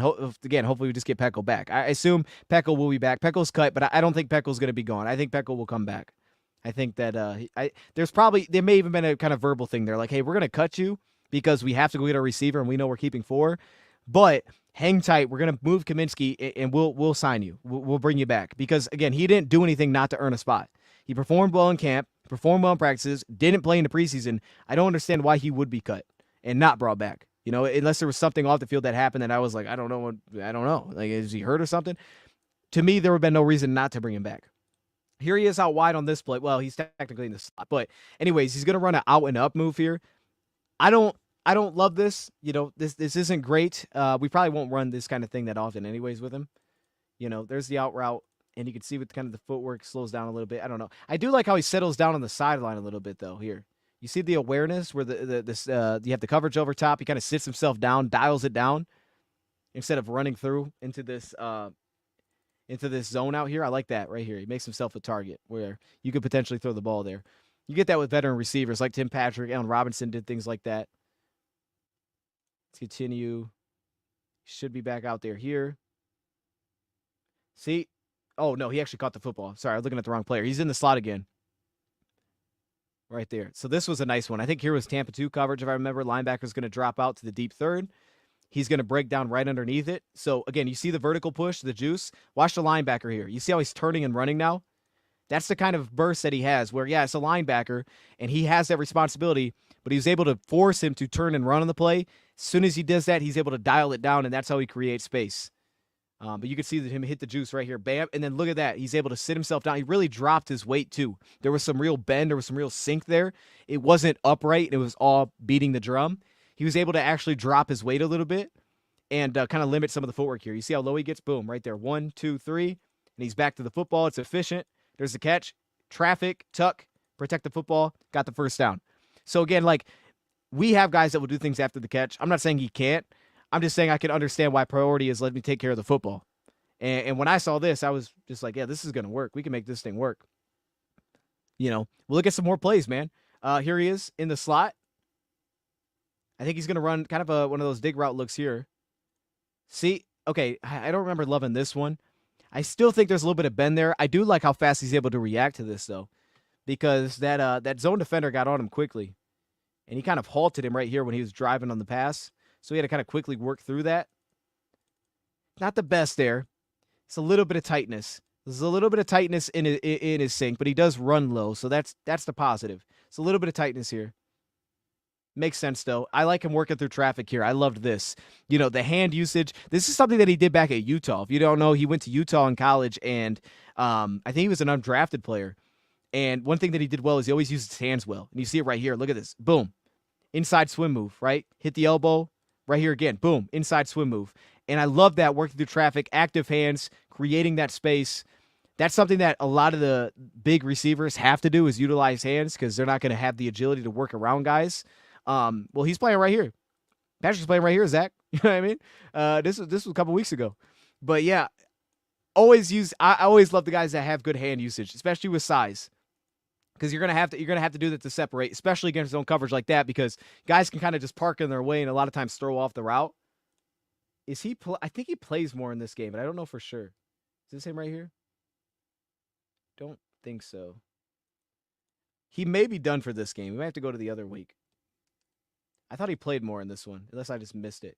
Yeah, Adam Schefter just said that Tim Patrick's signing. He's expected to sign with the Lions. Oh, he's signing with the practice squad. Okay, so my theory is out the window. Signing with the practice squad, that he'll work to the active roster. So did they sign another receiver? He had an Achilles and an ACL. Now, hey, I'm only a few weeks into this, but I can see recovering from an ACL. I'm optimistic that I'm going to be able to be good for that. Achilles, that sounds awful. But he looks good out here. He's moving well. Hey, I'm surprised. Surprised they're saying practice squad. That throws me off a little bit, because, again, I don't completely understand why. But anyways. And so now I wonder if they're going to sign a double. Well, yeah, I don't know why they left the roster spot open then. I don't know. Something's happening maybe they'll sign a second receiver. Maybe that's what this is. Maybe they go out there, they sign a second receiver, and I don't know. Because I thought maybe they keep Maurice Alexander and sign a guy to the practice squad and then say, hey, if we want Maurice to be inactive, great, we'll just have that guy be active. And I was like, that makes sense. But then you leave our open roster spot. I'm like, of course they're going to sign the guy to the open roster spot. But now they're saying we're going to sign him to the practice squad, which is like, well, why leave the open spot then? I don't know. Unless they're going to sign somebody else, which they could. Or they're going to try to get back one of those practice squad players and put him on the 53. I don't know. But anyways, this is a great signing, bro. I'm trying not to get too fired up here, but this is a heck of a signing. Like, what we've seen so far kind of says it all. Like, this guy looks better than, to me, the little bit that we watched of Mechie and a little bit that we watched of Equinemius. He looks better than both those guys. Maybe not Robert Woods. Robert Woods is a much different style. This guy looks good, man. I think this is all we got, though, from this game. No, there should be one more. Nope, that might be it. That might be it. I think we missed this touchdown. I'm not going to lie. I don't know how we missed it. I don't know how I missed. Maybe it was the other game that he had a touchdown in. That had to be what it was. Let's go to the other game real quick. All right, let's go to that. Yeah, that sounds right, that he can't sign until noon tomorrow. Jake Fromm looks really good. Jake Fromm looked good. He looked good. Really limited, but he looked good. Be nice to get back on the practice squad. Okay. That's what I would think too, but again, then why would you? Because then you would have two. Like, if you put, here's the thing: if you put Kaminsky on IR and then you say you sign Peko back, you still have an open spot. Then you sign the receiver to the. Like, I would just put him on the active roster. That's what I would just put him on the active roster. I don't know. I guess if you already have that agreement, like he won't leave then, because I mean, obviously you don't want to risk him leaving. You know what I'm saying? You don't want to risk him going and signing somewhere else. It's weird. Needs to pass a physical yet? I don't know. I mean, I don't know how that stuff works. I'm assuming, every time you make a transaction, every time you sign somebody, they probably go through a physical. Obviously, he was playing in the preseason, but I would assume so. Signing a DN with open run spot. I would be surprised. I'd be surprised. I like our defensive ends, so I'd be a little surprised by that. But it's open for some reason. I mean, it could be just as simple as that. Yeah, the receiver will take that spot, and maybe it's when they say in time, it's not as long term. It's like, hey, in time, meaning very quickly, he'll take that spot. No, Mike, I think he is too. But that would still leave one open roster spot. Yeah, I don't see a scenario in which Peko doesn't get brought back. I don't know why they would cut him and not bring him back. It doesn't make any sense. There's nothing that he did to me to not earn the spot. So I'm with you on that one. Throwing to this guy anytime soon.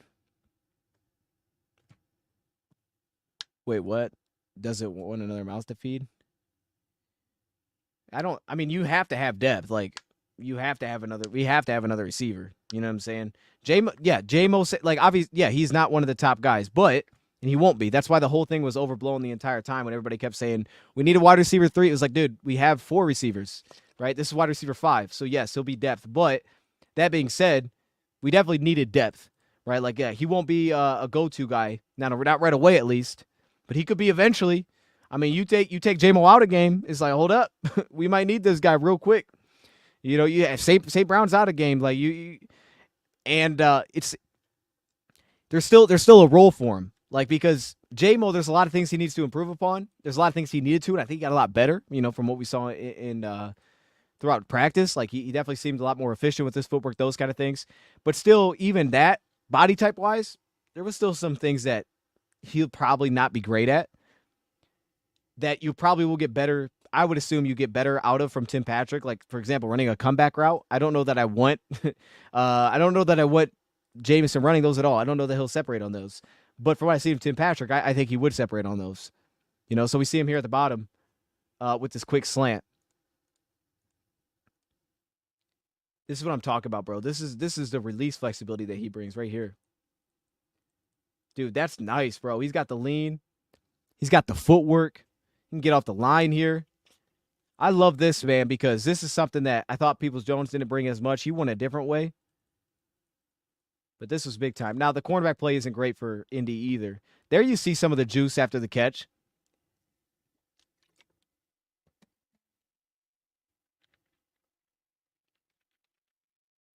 There you see the takeoff, man. You see that acceleration. Yeah, this is a heck of a signing, man.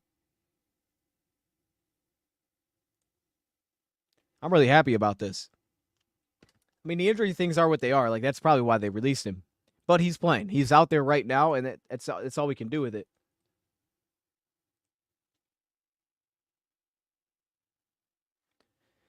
Here we go on the in-breaking route. He's back in the slot here. But again, playing on the ball, which is really the key there. Playing on the ball versus off the ball. Leans into the top of it. You get a little bit of lean out of the route. I don't love how he kind of rolls through it for a separation-wise. We're not seeing like your typical, kind of routes that you would expect, but trade for Chark. He's on the Chargers. Well, the Chargers need everything they can get, so I don't know if they'd be willing to move him. I like Chark too. But I also like this. I also like this. Like, I don't know.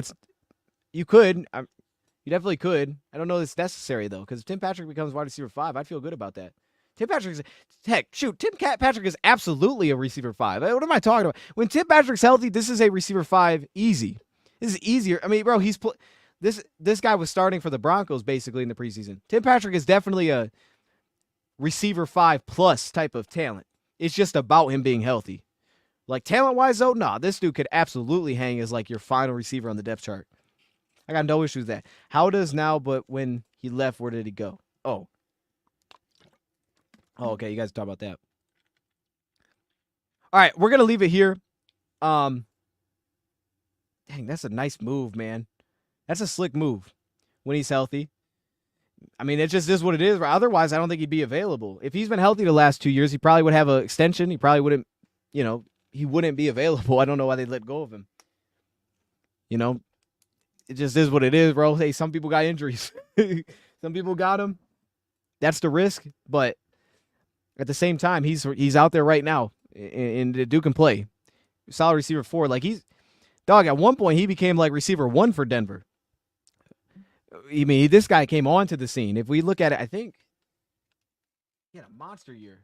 But yeah, this is a heck of a addition. Like, as long as he's out there, the talent's absolutely there. He'll figure out some depth. We'll go sign some guys.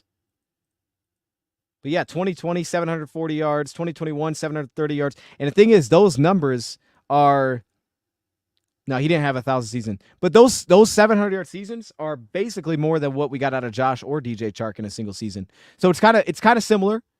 It feels like it's a little bit more, but it's kind of a similar role, potentially. It's just he's got to be on the field. Unfortunately, like DJ Chark had a ton of injuries too. I remember seeing him. He had a ton of injuries coming in too. Who else was it? I think Tim Patrick only played in 2 preseason games, though. Could be wrong, but I think he only played 2 preseason games. And then I think Josh Reynolds missed some time last year as well.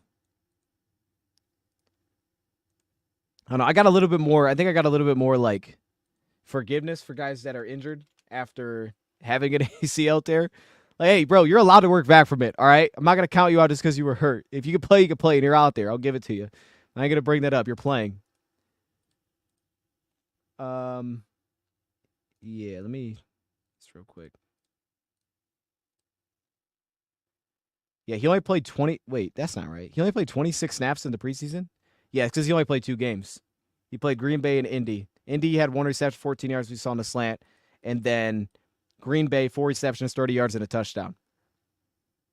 So, I'll take it. That's a heck of a deal, man. Good job, Lions. Way to bring him in, bro. Way to get it done. I'm happy about that. Very happy about that. I do think we'll sign another receiver. I think. I don't know if they'll sign him to the 53, though. They may just sign another receiver to... I think we'll sign somebody different to the practice squad than just our guys. But I'm not confident they'd sign somebody else to the active roster.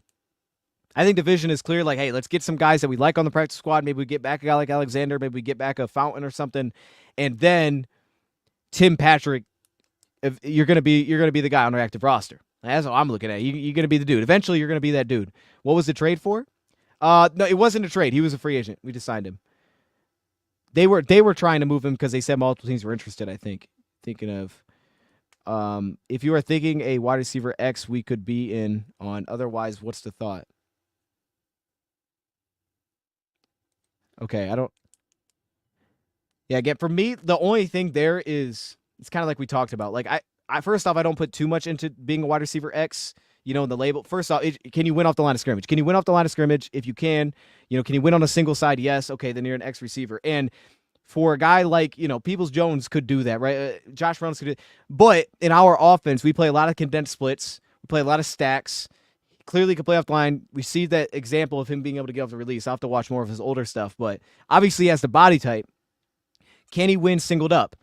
I believe so from what I've seen. But that being said, is Josh Reynolds was never a guy that every week could win one-on-one. You know what I mean? He was never, not every week was he able to go win and beat your one-on-one. Our guy for that is Amon-Ra St. Brown. That's the guy that should be able to beat everybody. Sam Laporta is kind of that. And then we'll see where Jameson Williams can take that too. But we just need a guy where, like, hey, when the matchup's there, when the zone coverage that they play calls for it, can he attack that coverage? And again, smart, be reliable as a pass catcher. Those two things, we like those so far. Be smart, be reliable as a pass catcher, and be able to beat man coverage. And stats don't lie, bro. Actually, here's what I'm going to do before I get out of here. I want to see what he did in the other year. So he did that. So he really had 2 good seasons. And it was 2021 where he was great against man coverage. Again, 21 receptions on 31 targets. He was one of the best against man coverage, statistically speaking. Good in the red zone too. That's another part of it. Yeah, I should have said that's a good one. Another good part of it. He definitely had. Now he, from what I've seen, does it in a different way. But you remember, like, we never really had a fade target. The only guy that we ever really threw fades to was like Cephas. Rarely we'd throw like a fade, and then we kind of tried it with Peoples-Jones, but it never really worked. We really don't throw fades. I mean, if we had a guy that could do it, I assume we would, but we really don't do it.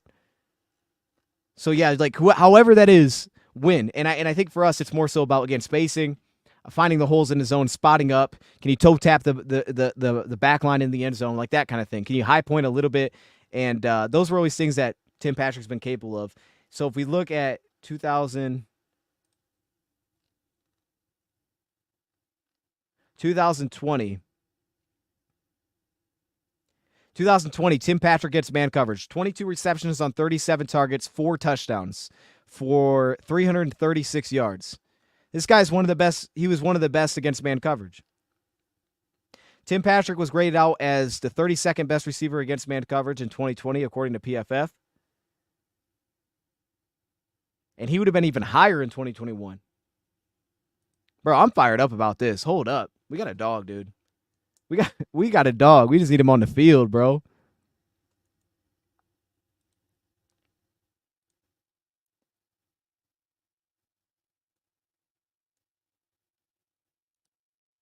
Okay. Yeah, Kaminsky will get there eventually. And that, yeah, Tim Patrick was ranked the 16th best receiver against man coverage in 2021.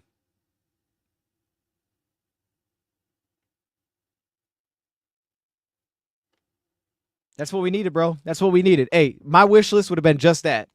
Smart, some size, beat man coverage. All these things he checked. I feel really good about that. Yeah, I think we hit on everything, though. The James Houston thing is still...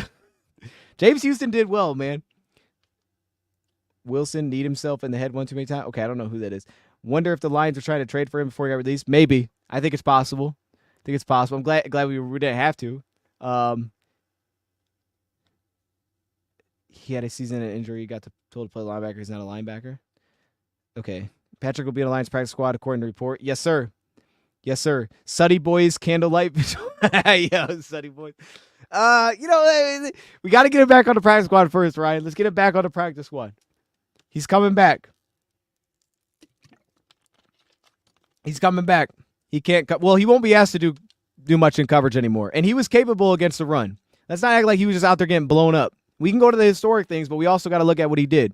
And what you did for me lately was in that last preseason game, he was fine against the run. He wasn't great, but he was fine against the run. And he had to work on some tackles. He made some plays out the backside. Again, he wasn't great there, but he was adequate. And his role with the Lions will, a majority of the time now be, it's like it was, you're a specialist as a pass rusher. But he's a better pass rusher than the other guys competing for that role. But I hear what you're saying in the past, but it's different. It's different now. You know, he played a different role. He looks a little bit different as well. Looks a little bit stronger. Looks a little bit heftier. Kaminsky's just hurt. Kaminsky's just hurt. Kaminsky's just got to go to IR. Like, keeping Kaminsky didn't have, to me, really anything to do with anything. It was just, hey, he's going to IR, but we've hit our limit. He'll go to IR eventually. It's just when we can put him on IR, he'll go on IR because we don't want to completely cut him out for the season. Remember, this is the final year of his deal. He had the pay cut to begin the year. He'll be back potentially at some point in the season, but for the most part, we're not going to see him. Houston better show up. Houston did show up. Okay, but here's why are we so heated on Houston? I don't understand. Y'all got to explain to me, bro, because I'm confused. I'm confused. Like, no doubt, when Houston's out there, we need to see him show up, but it's not like Houston made the team based on doing nothing. You know what I mean? It's not like he went out there and he was a disaster in every aspect of the preseason. It was like, well, we just kept him because we drafted him at one point. I mean, they cut James Mitchell. James Houston went out there and he was the best pass rusher in the final preseason game. Like, he had a better pass rushing game than any of the other ones. I'm confused. I can understand if people. I can really get where people are coming from with Uku. I don't have an issue with that. I have a different take because, again, I don't think Uku translates like Houston can as a pass rusher. But I don't know. It feels weird. Still want to bring another receiver. I think so. I don't know. I don't think we'll sign somebody to the 53. I don't think we'll sign a new one to the 53. But I do think that, practice squad will get a new name, and I think, we'll bring some of our old guys back. And then my guess is right now, Tim Patrick signs on the 53-man roster before week 1, and that he's wide receiver 5 before week 1. That'd be my guess. Where was Levi at all preseason? Levi didn't even play, But now say he's going to play. Yeah, he played inside and outside in practice. He just didn't play. I guess he was just a lock. And they were like, oh, we feel good with it. He performed well in practice. It seemed like they really used preseason this year to like clearly just let's evaluate the guys that we're not sure on. Because clearly, I guess they're sure on Levi. Like, they didn't play Peko. Like, it would have made sense to play Peko, but they're like, hey, he's a vet. We know what he is. We're not going to play him. It's like, everybody we need to evaluate, they'll play. Everybody else, you're not playing. They didn't play the starters once. I mean, you got the Chiefs out there playing starters against us. They didn't play the starters once. It was just, like, clear cut. And guys they felt good about was like, Ben Neiman and I are playing week 3. We're good. You did your thing. Yes, hey, if you're just joining, man, definitely pull it back. We went through some Tim Patrick. Long snapper playing fullback. Why is he playing fullback? What do you mean? Are you talking about, is there like a report on that? I don't think he is. I think Parker Hesse's our fullback. That's why he made the team. Dan Skipper did make the team. No, I think he'll be on. My guess is he'll be on the 53 before week 1. He'll be receiver 5 before week 1. You have power? Wait, what the heck? Hey, yo. Well, hey, it's still hot here, though, bro. I ain't gonna act like it's, like, chilly or something. Like, hey, yo, come over, dog. The air conditioning's fine. Like, no, it ain't. You can come over, but it ain't. Hesse is definitely the fullback. Yeah, Hesse was... The decision to go with Hesse over Zylstra and Mitchell was purely a type, and nobody else competed for the fullback role. He was the fullback since day one. He was the only guy that competed for it, and they went with him. They liked how he performed there, clearly, and... he can step in line, do some pass pro, but he doesn't really separate or anything. Doesn't give you much after the catch. That dude is our fullback. That's our fullback. I'm here for it. He did well. He did well as a fullback. A little surprised he made it, not going to lie, but, because after they cut Zylstra, I was like, oh, James Mitchell's of course making it. Then they cut him. It was like, oh, my goodness, Parker Hesse's actually about to make the team. And here we are. But, yeah, that's it. I'm going to leave it here. We'll probably I'll see if I do a short video on Tim Patrick after this. Y'all, I'm assuming everybody's going to want that. So I'm going to try to do a short video on Tim Patrick. Maybe get some clips from 2021, because I haven't shown those yet. I've already shown these ones. I got to show the old ones now. There's no fullbacks coming out of the draft. Well, that's true, too. Nobody plays fullback anymore. And the Lions like fullbacks, but nobody does it. So, yeah, I'm going to leave this here, man, and I'll go make that video. The 53 is done. What else do we have this week? Tomorrow I think we have a show tomorrow. Yeah, we have a show. We have a live show tomorrow, and then we also have we have a roundtable tomorrow. So we have that stuff going on. All right, we're gonna leave it there. Hey, I appreciate y'all joining, man. I'm glad. Hey, I apologize for some of the the malfunctions we had, but we're here. We made it. We made it.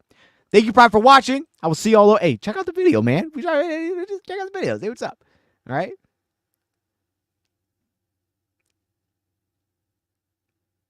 All right. I was making sure I didn't miss anything, and we out.